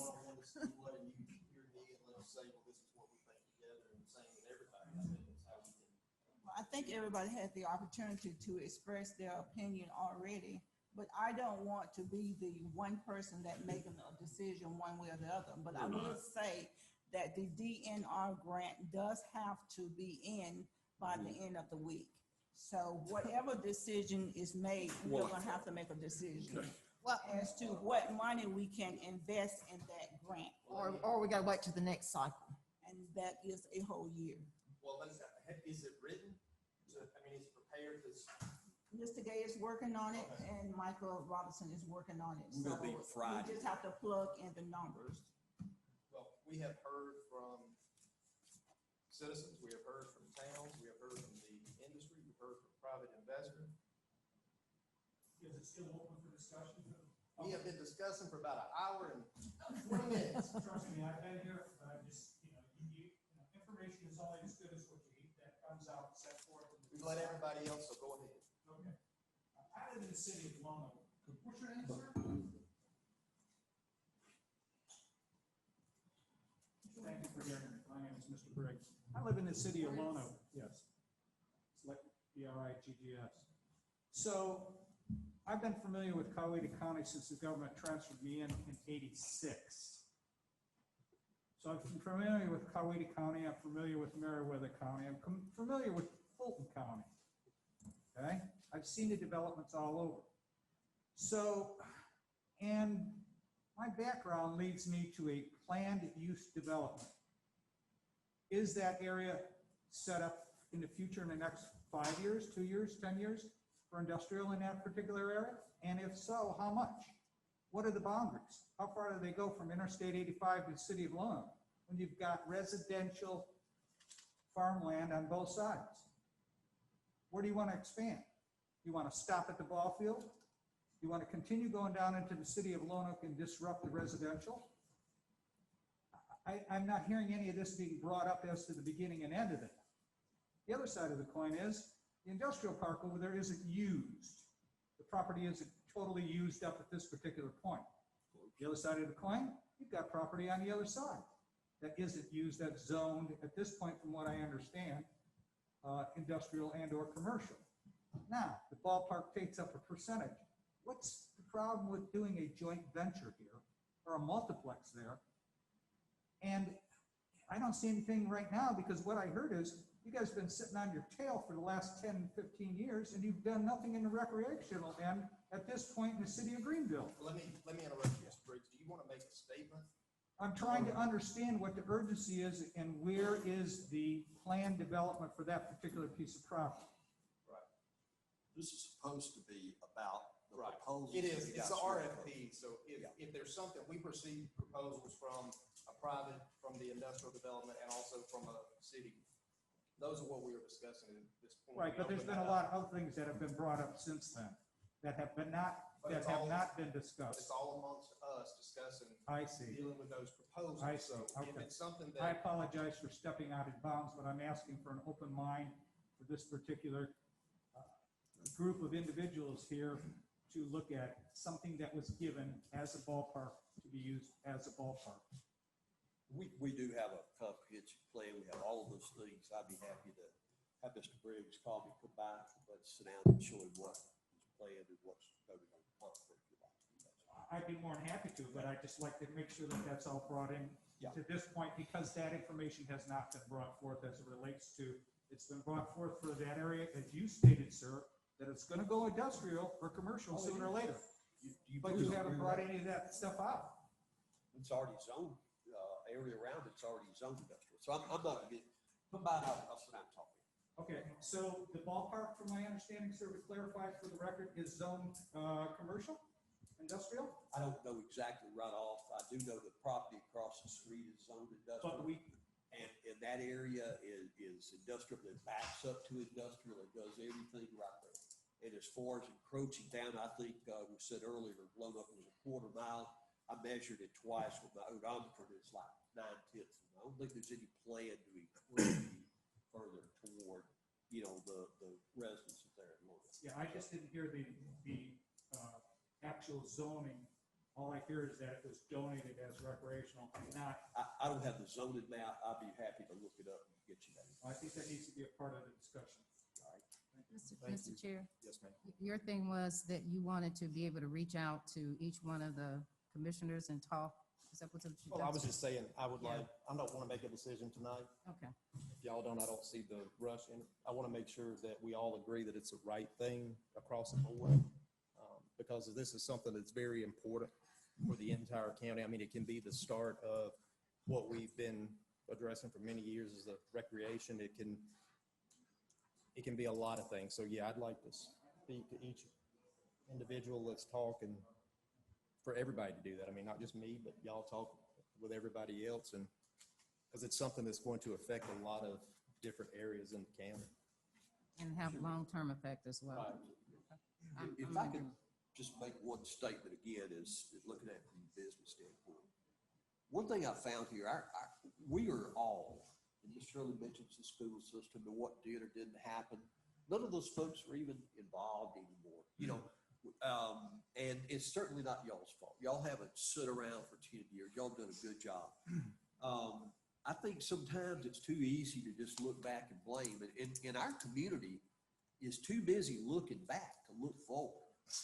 You know, we can't help and work together because, well, 10 years ago, something happened over here and the county didn't live up to what it said, or the city and the school system. So if we're really going to grow and we really want to grow positively, we need to put the history behind us and let's move forward with the future. And that's all I've got to say as a resident here. Yes, ma'am. We are gonna have to move on at some point, but go ahead. So we got this. My name is Joanne Reed. I've been listening. I don't have much to say, but I can say this. Change is gonna come. A lot of people not ready for change, but it's gonna happen. We can't keep holding on to something that we know we got to give up sooner or later. We've been holding too tight. Now it's time to turn it loose. So I'm not just saying, change is gonna come. Yes, we do need some difference in the area of the county. Yes, we do. But change is coming. Look for it, and that's what we have to do. We have to accept it. Just accept it, because it's gonna flow. Can't stop. Thank you very much. Okay, so do I have a motion to table? We gotta go Wait a out of minute, we gotta get our hearing public first, hearing. though. We're not in public hearing. Not in public hearing. Oh, that's right, I'm We're sorry. under unfinished business. Oh, This is not a public hearing. It's not I thought we had declared it a public hearing, No. okay? Lord, It help. just seemed You're right. like it. It's unfinished. It just seemed like it. It's- Yeah, to me too. All right, So- so what is Are you putting it in a motion? no, I'm asking the board, put a motion, whatever you want. Well, I like to put in a motion that we table it until the commissioners had a chance. We've been presenting a lot of information. Right. And to me, this is a very important decision.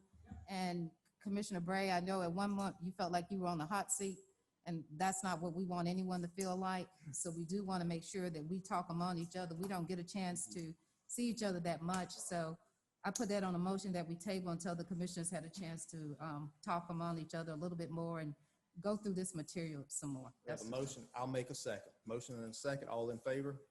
Motion carries. Let me ask you a question. Do y'all want staff to do anything else with this, or? No, I think we'll all just Thanks, discuss son. one-on-one, and then we'll get back with you. That's good. Thank you for everybody that came. Y'all don't have to stay for the rest of this. I know it won't be this long, but y'all have a good night, and thank you for coming. I'm gonna take just a second. Okay. We'll move on to item number 2, request from Department of Health to purchase 2 thermal scanners. Mr. Chairman, Commissioners, came back at our last meeting, you guys asked to move forward to this meeting. They were requesting, Department of Health was requesting assistance with the purchase of 2 scanners, and they're like $19.95 each. You guys had asked me to go back and talk to them and see if we could fund like half of that, and they'd be able to come up with the funding for the other. And they said that they could, and that they would really appreciate anything the county could do for them. So, you know, the request would be then to assist them in the purchase of one of the 2 body tip screening kiosks, and they are $19.95 each. Right, and what the director of nurses told me was that it will save them from having a person at the door to scan somebody when they come in, so it frees up them having to pay that out. And I'm okay with one. How much was the total again? Right at $2,000 for one. So we're buying one and they're buying one? One for each health department, if that's okay. So hearing all of that, what is the pleasure of the board? I move we go forward with the purchase of one. That's a motion. That is a motion. I have a motion. Do I have a second? Second. Motion and a second. All in favor? Motion carries. Thank you. Item number 3, grant approval and financial commitment, Greenville Recreation Project. Okay, each of you should have a packet as such here on recreation, okay? And I'm just gonna walk through this and tell you what we're looking at. As Commissioner Brace said earlier, there's a grant that's on a very tight timeline. We've done some work on it, we've done a lot of other stuff, but we are at a point where we're gonna have to determine our financial commitment in order that we can move forward with a submittal. First page that you have is the tract of property, and it shows the schools here, Greenville High School, and there's a tract of land right here. We just tracked out 900 feet by 900 feet. It comes out to 18.59 acres. So that should be on your, you have a copy of that. The next copy you have is kind of a layout of what we were proposing with the layout of this park.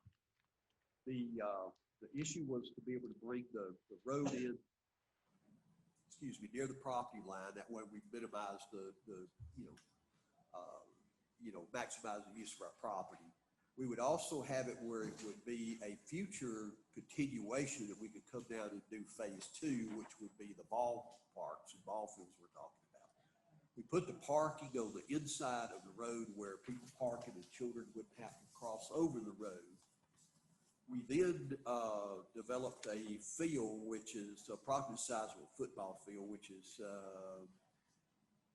140 yards, I think 140 yards by 60 yards or so. So that's what the green area represents. And this is not exactly the scale because this is just a drawing that we did as a rendering.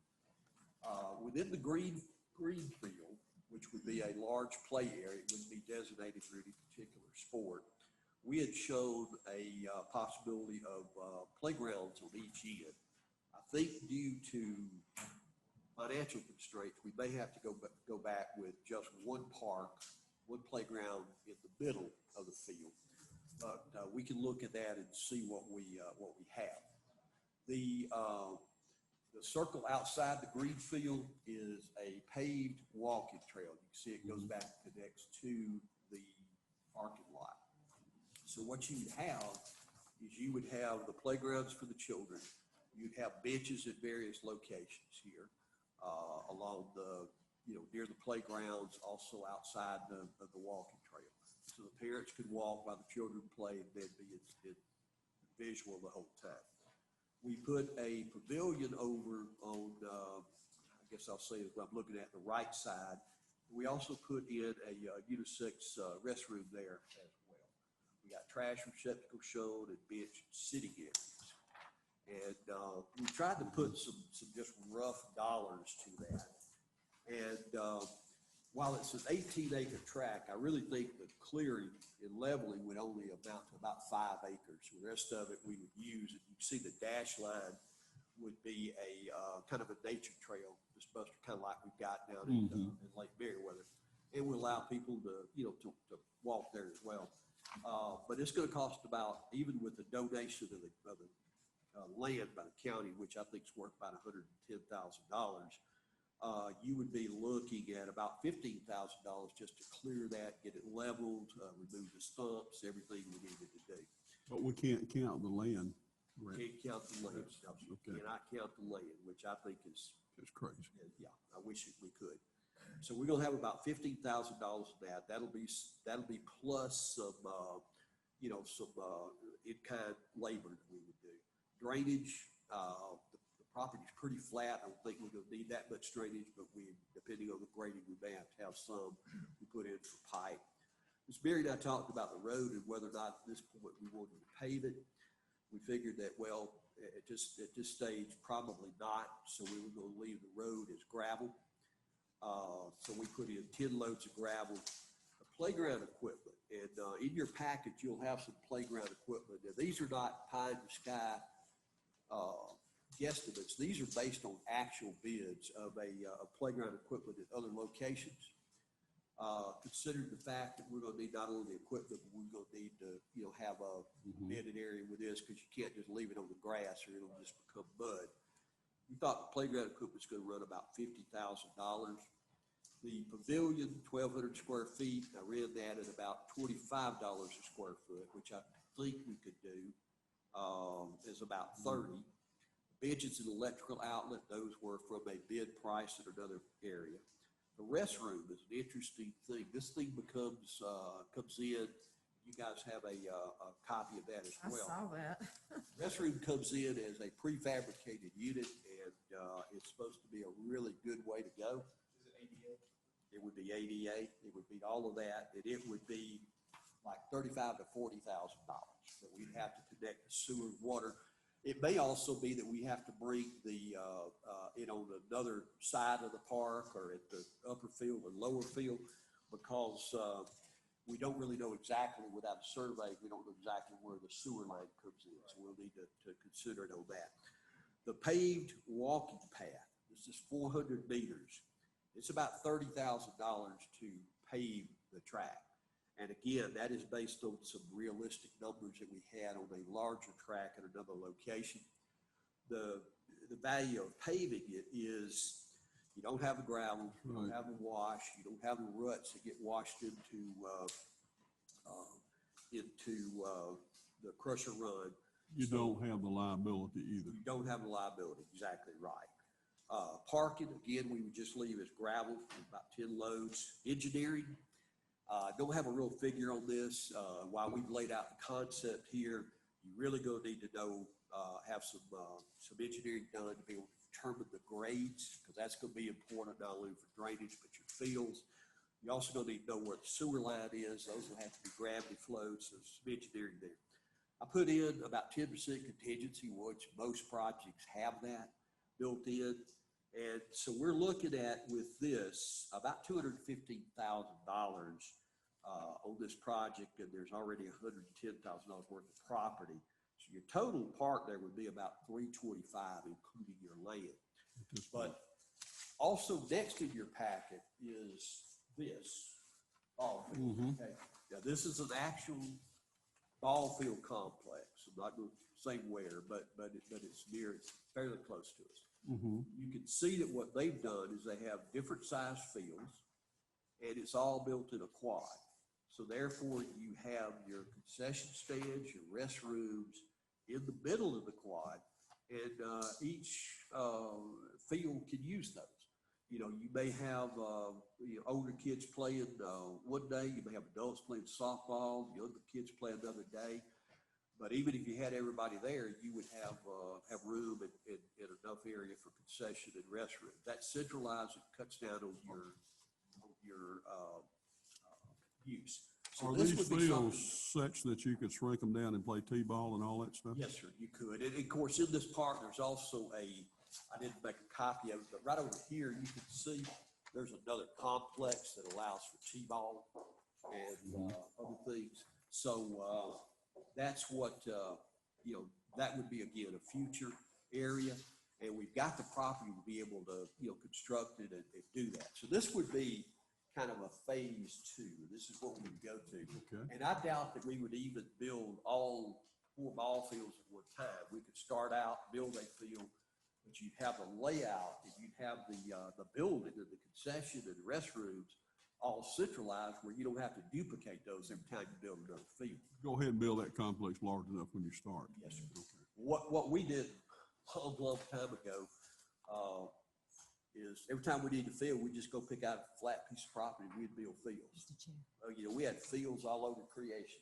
And so what we did is we went back and said, look, this is ridiculous. Let's centralize them. Let's put them together in a quad formation. So while we're looking at this first phase, and it may look like it's a lot of dollars, it's actually the first phase in a greater complex that will come at some point. So all this, even the ball fields, be within the 18 acres? It'd all be, it could be part of it, but what we have, I'll go back to the map here. The 18 acres is stacks of stuff. The 18 acres is right here. And I would envision that, I'd envision coming down into here with ball complexes and all. It'd be closer to the high school. This area was already graded apparently at one time. And you only have issues with water like here, a little bit right here. So I think that as you build this out, you're talking, we're only going to really take kind of the center out of it. And then, you know, you have this and your road coming down, so that could be your future. The reason I was asking, the only thing I don't see here. Right. Would be like a dog park type thing. Right. There, because people are gonna come and bring the kids, but I do think we could put a limit maybe on the dogs that can come, but fenced in because people live in small areas and want to bring them down to run a little bit. And you could do that. I would recommend that if we're going to do that, we come off to the side and have a little separate area because, you know, some children are afraid of dogs, why they don't have the manners that some of us have. Open it to every Yeah. possibility. Yeah, and there's plenty of property there to be able to do this. That's the good thing. It wraps around the school. I could see eventually having this complex go around and come out back over here on Roosevelt Highway, where you could have a entrance here and you can come all the way around and hit the block. So that's kind of what we were looking at for the concept here. But you can see the playgrounds, they're nice. I'd like Ms. Mary that we come up and our project runs a little bit under or whatever, we could possibly put in a second playground unit. Even if you couldn't do both of them right now, instead of putting one in the middle, you could still put one to one side where you can go back later and put one back on the other side. You could. Yeah. Mhm.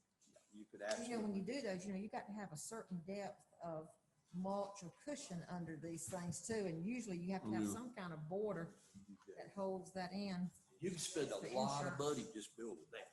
I mean, just that for a large playground. So, so what we're looking at is about, my figures again, we're looking at,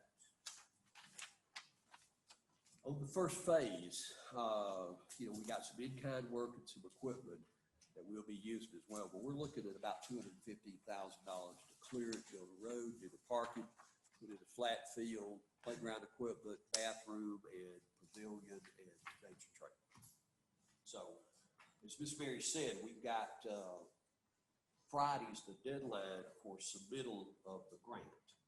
And it is a competitive grant, I think, as Mr. Miller, somebody said earlier. But if you put in for 25,000, you got to match 25,000. Right. That's not going to do a lot for us. So the So maximum what- match is 500,000. 500,000. What do we have in SPOS that was designated for? 200, well, we don't have it all yet, but we designated $250,000 toward recreation. So we need another 75. I think what you need, if you had 100,000 that you contributed to this, you could ask for $100,000 grant. That would do 240. I saw your foot, I thought it was a dog for a second, just I saw. So So Ms. Berry? you're saying 100,000 and then they're gonna match it with another 100,000, gives us 200,000.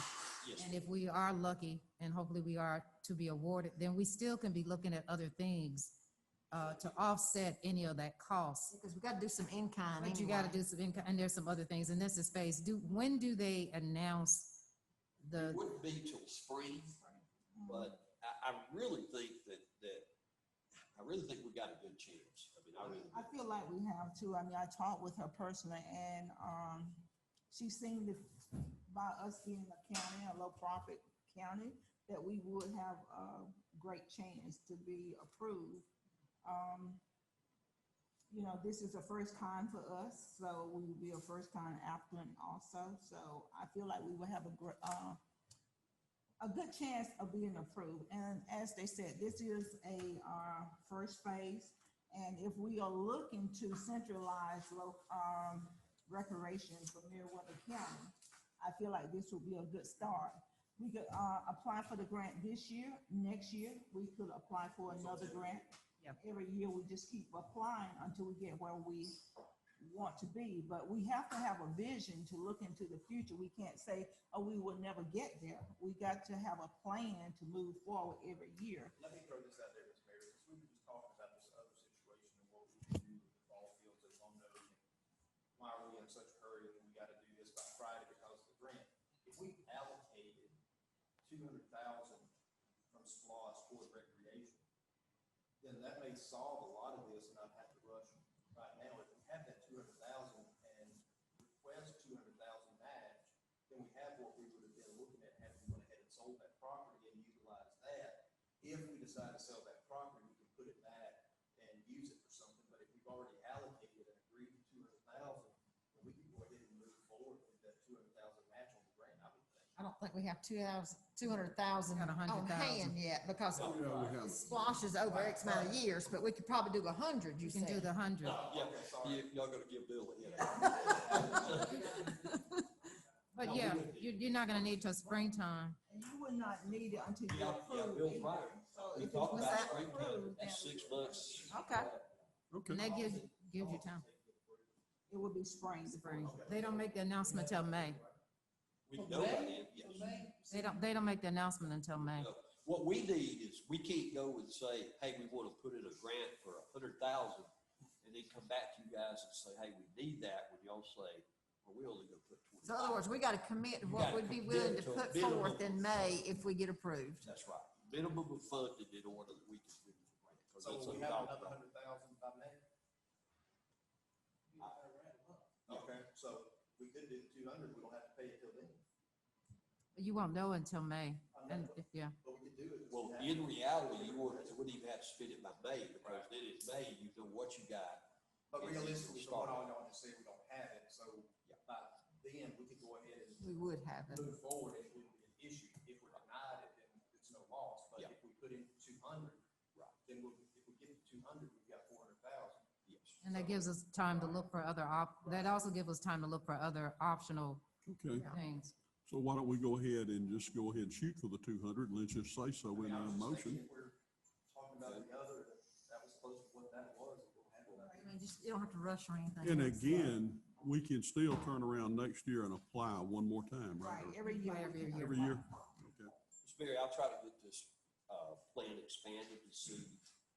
You know, I mean, is that people okay with talking the rest about of the board? I'm other- just trying to think, if we're gonna do this, let's do it with what we said we have available. I mean, like I Okay. said, I'm we good just with it. gotta We just need to make it in a move motion. forward. I mean, everybody say we don't have a vision and we just sitting here, but we do have to look to the future. And we do have a vision. This is good plan right here that you've got Well, this, together. yeah, I know, but I'm saying we don't want to just sit here on it. We Uh-huh. need to act on it, not say, well, we'll try again next year, when next year, that's another whole We year. might So get we need another to just put a motion on 500,000 the next floor. year. So hearing everybody's suggestions and Mr. Gay, what is the motion for the board? I would say, let's go ahead and grant approval for the 200,000 splosh that you just mentioned and move forward. I just think it makes sense if it gives us a bigger chunk of money, and we'll have it by then. And that's in a motion. I'll second that. Okay. I have a motion, have a second, all in favor? Motion carries for the 200,000 grant. Ms. Mary? For me, Takes you off the hot seat, Ms. Mary. please take me off that seat. See if I can get all this, drawings updated, okay? And, Okay. I had I understand, but I just knew everybody was gonna be saying. my I son made that actually did this decision. drawing for us. He did a good job. on, Whatever you want. yeah, so he did- I think that gives us more time to think about the situation that was number one on the list tonight too, so. All right, so under item number 4, unfinished business update on County Line Road. And I wanted to give you guys an update on this, and probably Shirley hadn't had a chance to get back and talk with you some of this, but, on October 15th, and I know, Miss Shirley came and met with us. We met with Chris Edmonds of Claw Harbor Engineering, Bill Cawthorn and I, and Miss Shirley did, to look at that county line project. You know, we discussed the paving, the bridge, the culvert options, and whether or not it could be a culvert or a bridge. We discussed the right-of-way deeds, et cetera. Now, the creek bed, and one thing that we advise the engineers of, the creek bed there is under a wetland mitigation bank. Well, I had originally asked them to be able to provide you guys with an engineering proposal tonight, but then Chris called back and said, hey, I really need to talk to you. So on October the 22nd, we had a conference call with Chris, from Bill Caulfield and myself, and one of the other engineers. And they were real concerned about the fact that it's a wetland mitigation bank and that may add complexity to the project. It may increase our cost. Engineering may need to be phased. And that's really what he wanted to say, was engineering may have to be phased. We don't want to go ahead and engineer the whole project and then have the Corps of Engineers say, oh, no, that's not what you need to do. So we're going to have to do this in phases. The first phase will be to get to a certain point. We submit it and let the Corps approve it. And then we can say, based upon their comments, well, here's the next phase of it. So when you guys get the proposal, we'll be here for your next meeting. I did want you guys to know that that is the first phase of that, because if we completed and submitted a whole entire proposal and engineering set of plans, Corps of Engineer may turn it down and say, oh, no, we want you to put a bridge in instead of that. So now I will One say- question, Mr. Gay, is that the Blue Creek stream that flows through there? And it is the one that's under remediation? Yes, it is a mitigation bank.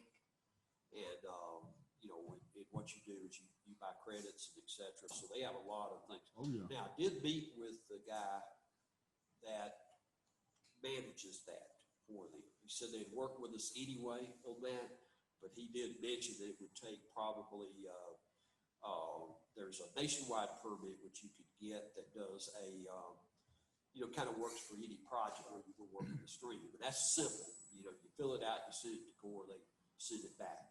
But this would probably need an individual, so we might have to have hydrology, a lot of other stuff, just to get this thing done because of that mitigation bank. And this project is an expensive project. It is, his just ballpark estimate was about $1.2 billion for this. Well, I don't think the Army Corps would even answer you in 12 months. They're slow. And I hate that. The nationwide permit, if we could do that, it'd be pretty quick. But it takes a while. So I wanted to just say that at next meeting, you guys will get an engineering proposal from Claw Harbor, but it will be a phased-in approach because they don't want to spend money and then have to basically do that work. So They're looking at 1.2 million. about 1.2, yes. Okay. Any commissioners have any questions? Moving on to the next item on the agenda under new business. My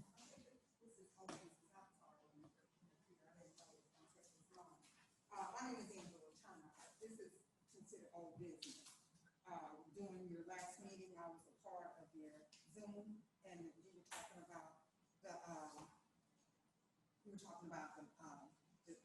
landfill, and it was mentioned about this article in Carroll County News, and you were saying that you hadn't seen it. I just want to make sure that you got it. Okay, I haven't seen it. Well, actually, I was talking to the commissioner. Okay. I'm sorry, I do apologize. Okay.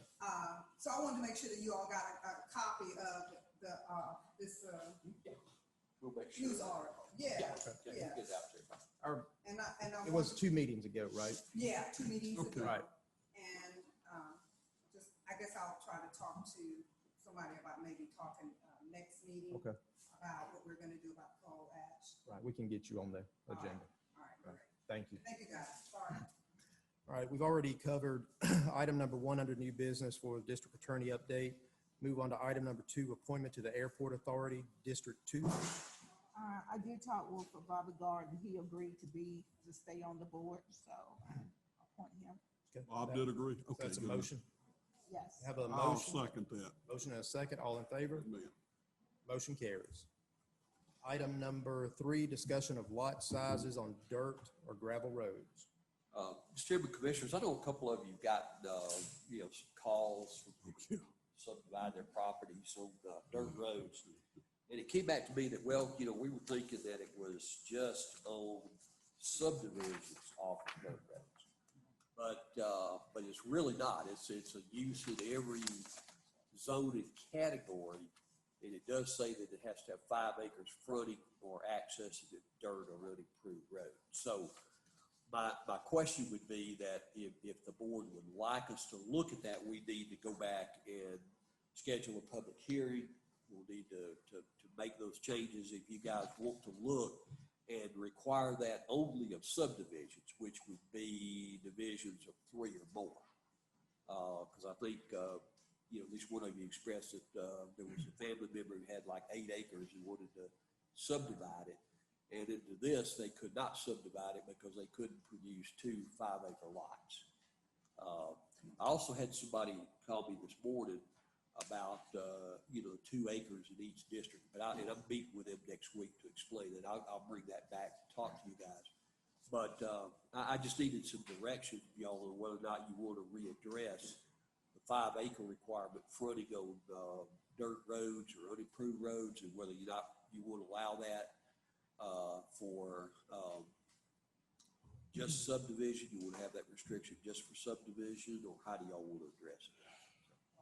I'm the one that got one of the call, and I think you got one also, but it was to my understanding that it was subdivision if someone wanted to come in and create a subdivision.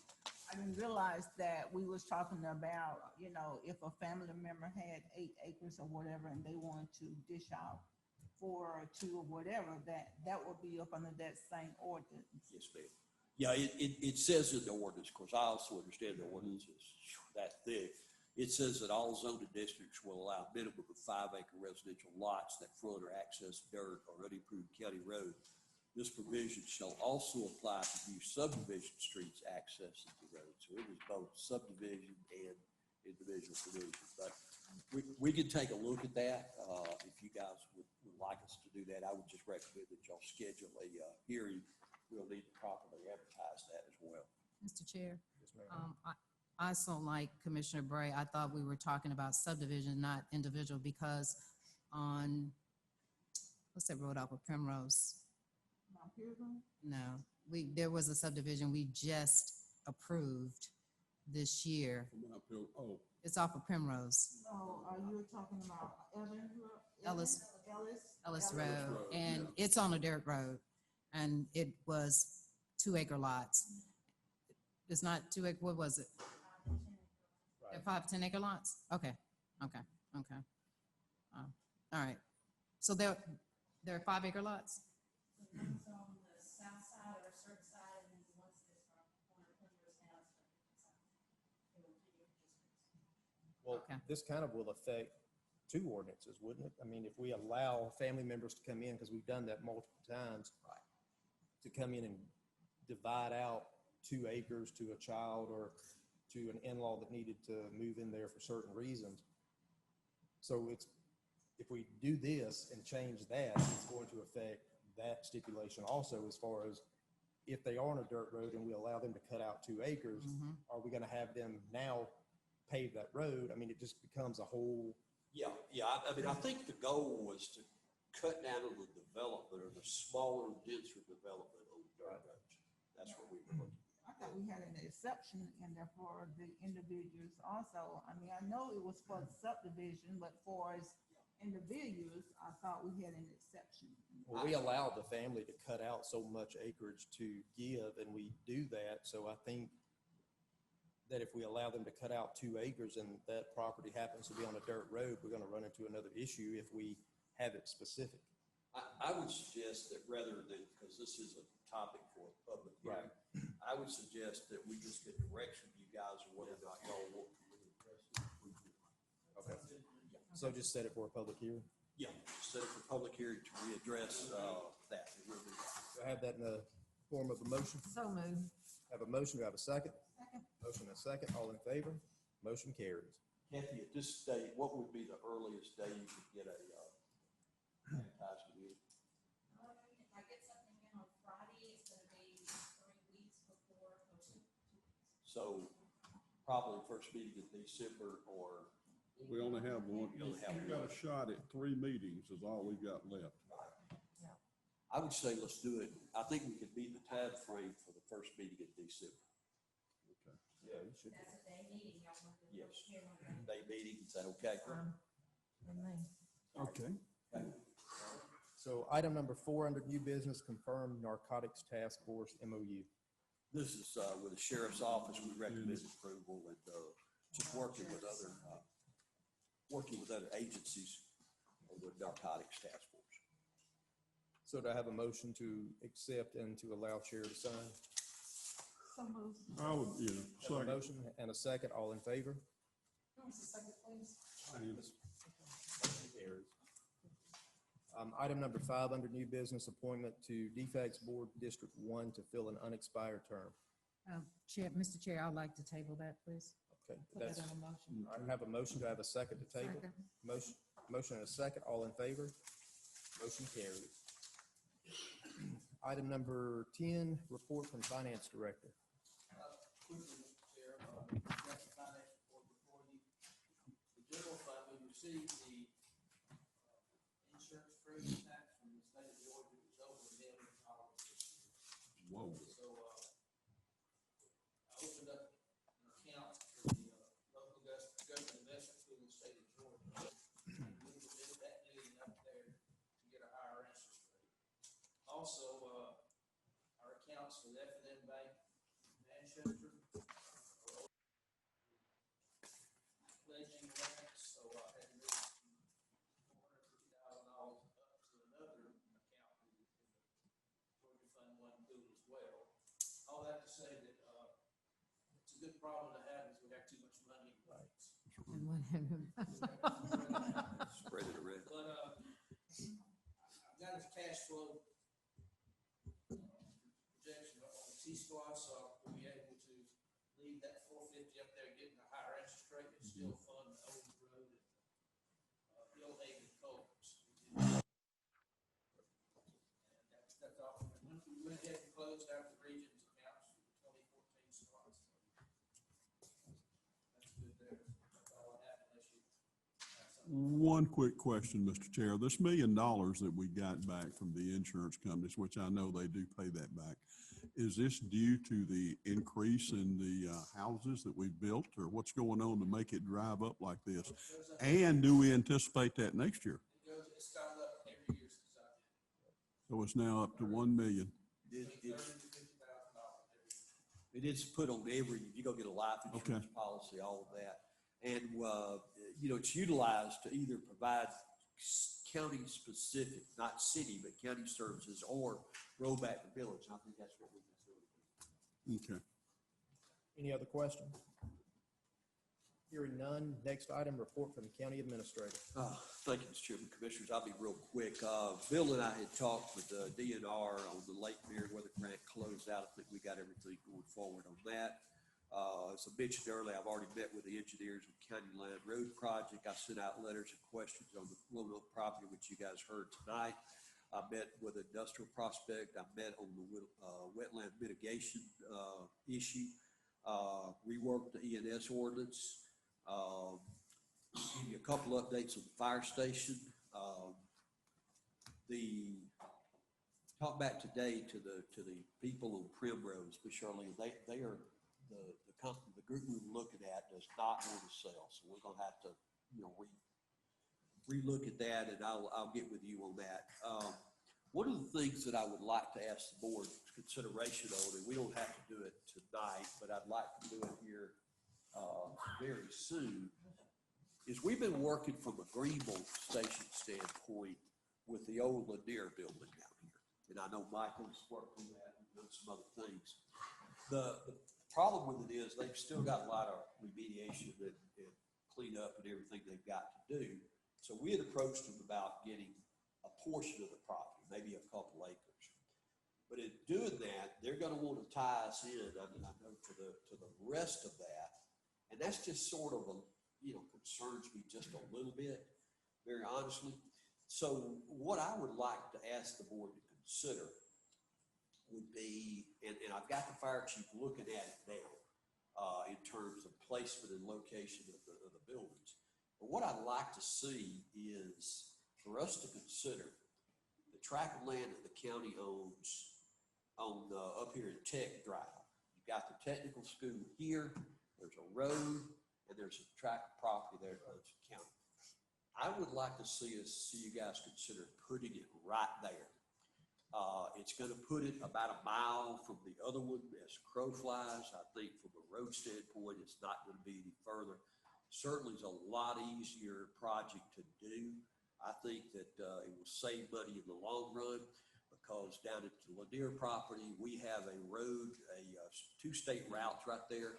One of them comes in at a kind of a 45-degree angle, and the state's gonna probably make us do something to have those roads where they would intersect at 90.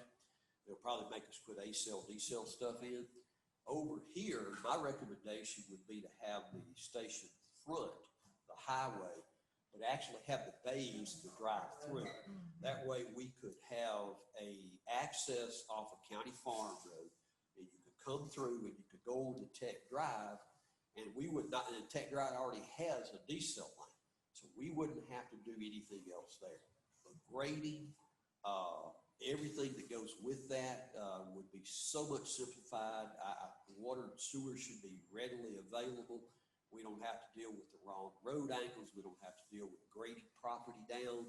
And then we also don't have to deal with that other property there that one of these days they will be asking us to take or whatever, because that would be in the transfer. Well, it also puts it closer to the school system, and if there's a major happening, then that's. And it's right across from 911 in Public Works, so you're right with that. One thing, Mr. J, I would like to say, because I've dealt with this, the property you first discussed down here, Yes, sir. if it ever is remediated and you buy even an inch of it, you become a partially responsible party.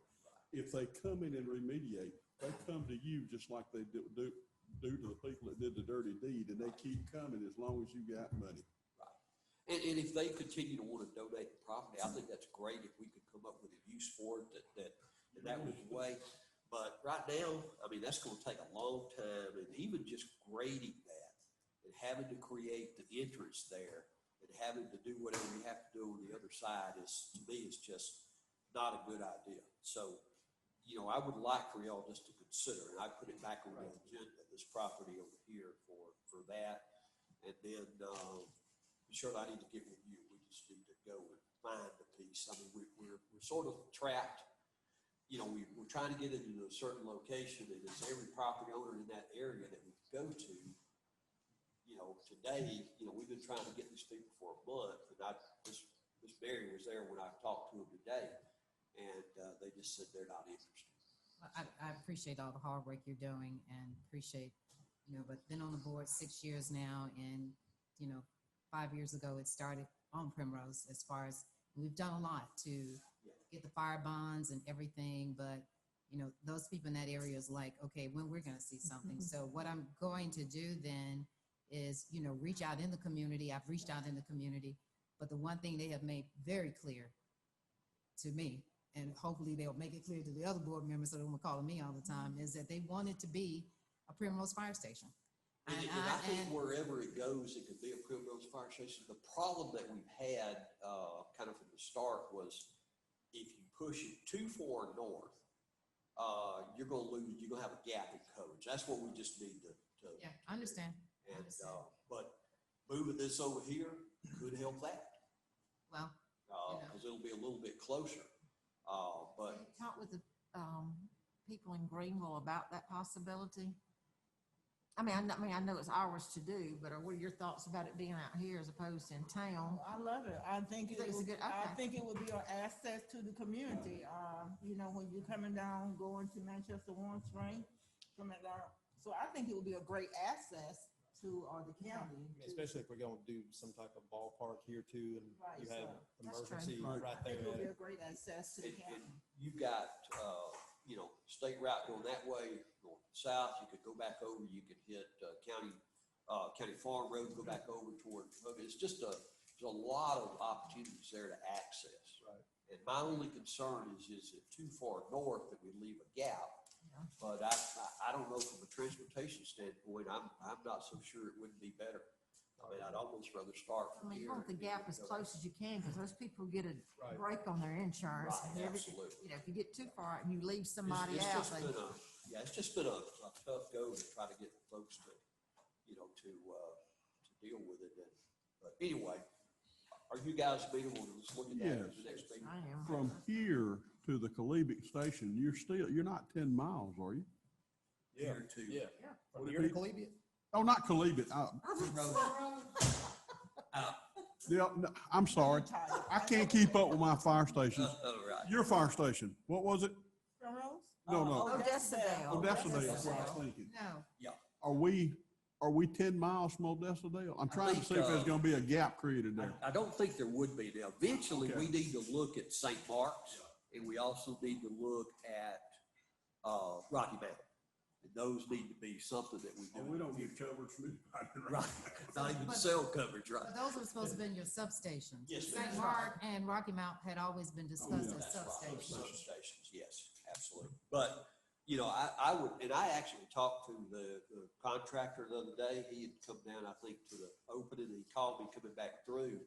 And, I said, well, I was just thinking about this. I was thinking about moving that, and he was riding by the property, and he said, I love that. I love that piece of property. So, anyway, I'll So put we'll that back, discuss it. to you guys, next time, okay? All right, let me mention, culvert projects, and I'll move forward. We have two that's outstanding. Owens Road is nearly complete. Good deal. They're gonna come in and they gotta let everything settle a little bit. They'll be almost ready to paint it.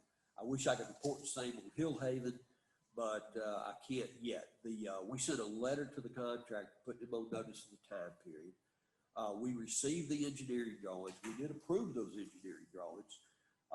Bill Cawthorn has been talking with the contractor on utilities. He's working on that, trying to get that notified and identified.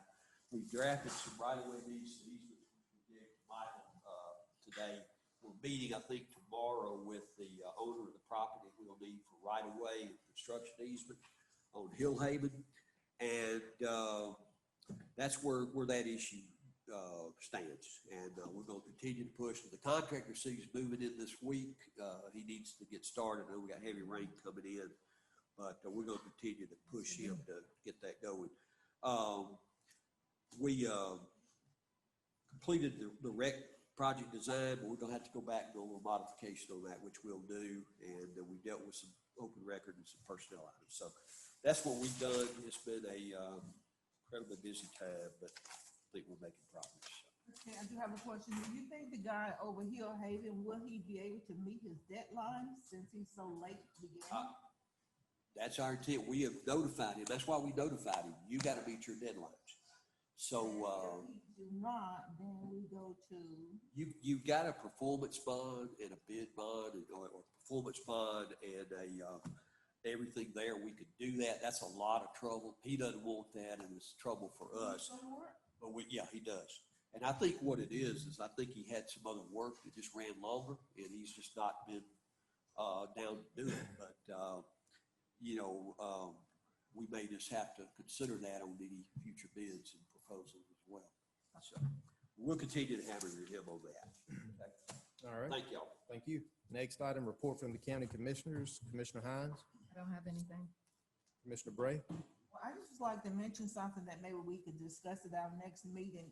As we move forward, I see that there is a lot of people in the lounge. If we could get a TV monitor to go out there with a microphone, I think that would be a great asset, because as it looks now that we are going to have to continue doing Zoom. So if we have an overflow that people could hear and see out there. There is a speaker system out there. I do know Okay. they put that, but Okay, so if we could get a monitor out there, You may notice some of the different equipment, these guys were working today with. So even the look up there is different. Yes, it is. It's a lot different. Yeah, it's a wider angle and all. And, so it's, they're making some progress on that. Commissioner I Hines, appreciate it. Commissioner Ray, I'd also talked with Skip about this a while back, having the monitor there. Mm-hmm. That we'd also during the day have all of our meetings listed. Everybody has meetings that would go across the screen all day that'd be long. great. So anybody comes in can see that too. So like what they have in Woodbury, is that digital screen that Everything comes that's up? come up is- good. All right. Anything else, Commissioner Bray? That'd be all. Commissioner Hadley? I don't have anything. Commissioner McCoy? I was just gonna mention the little event we had down at Lake Meriwether on Saturday. Weather was a big condition. Obviously, it's kind of deteriorated, so we didn't get our flyover. But we had quite a few that did show up. They kind of straggled on in, but there again, the weather was a continuing factor. We plan for about 100 takeout dinners, takeouts and all. And we had a few left, so But That's all I that have. program will grow though. I think it will grow. Anything else? That was it. That's all I got. And the only thing I have is they did start on the Cove Road finally. They got the equipment out there last week. They started this week and got a lot of positive messages from that. So we should have Time that for the paid. flood. Right. Yeah. And I don't have anything else. And next item is county attorney. All right. You are a good man.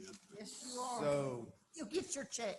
do we have anybody signed up for public comment? Yeah. Oh, Kat, okay, come on up, Kat. Okay, I'll be quick on this. The one thing I wanted to mention was with recreation, and I know that's been talked about a lot today, but one of the thoughts I had was with the ball fields being where they are, where the projection is for the park. Mhm. Can you, I guess you probably. Yeah, you can take hear it me. You need to pull that off, yeah. So with the, with where the park is located, partnering with the schools and getting some money from them, if we can in fact get a baseball field or any kind of other facilities with them, could bring in a significant amount of money that could also supplement this park. So that goes in line with what I am trying to do, which is push a master recreation plan that is done by a company that does this for a living. And I think that would really benefit the entire county to have some outside eyes that say, this is what we recommend based on all the experiences that we had.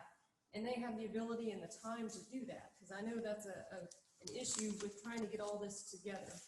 And it would help with the planning of this park, and it would help with the planning of recreation countywide. Have you spoken to them? Spoken To the people that would do the master plan? Yes. Do we have a rough estimate as to what it may cost? No, but I do have them on. They're gonna be at our they're gonna be presenting what I'm gonna try to do as a work session before the next Recreation Advisory Board meeting, so that they can present their, their expertise and how it would impact the county, and hopefully provide us some prices as well. Sounds good. Thank you. Thank you. Anyone else? All right, hearing none, we have no need for executive session. Our next meeting will be November the 11th, 2020 at 9 a.m., regular scheduled. Also, Veterans Day. so we won't have it that day? No, we will. Yeah, okay. November 24th, 2020, regular meeting at 6 p.m. The county offices will be closed November 26th through 27th in recognition of Thanksgiving. If there is nothing else, do I have a motion to adjourn? So moved. Motion, do I have a second? Motion and a second, all in favor? We're adjourned. Good.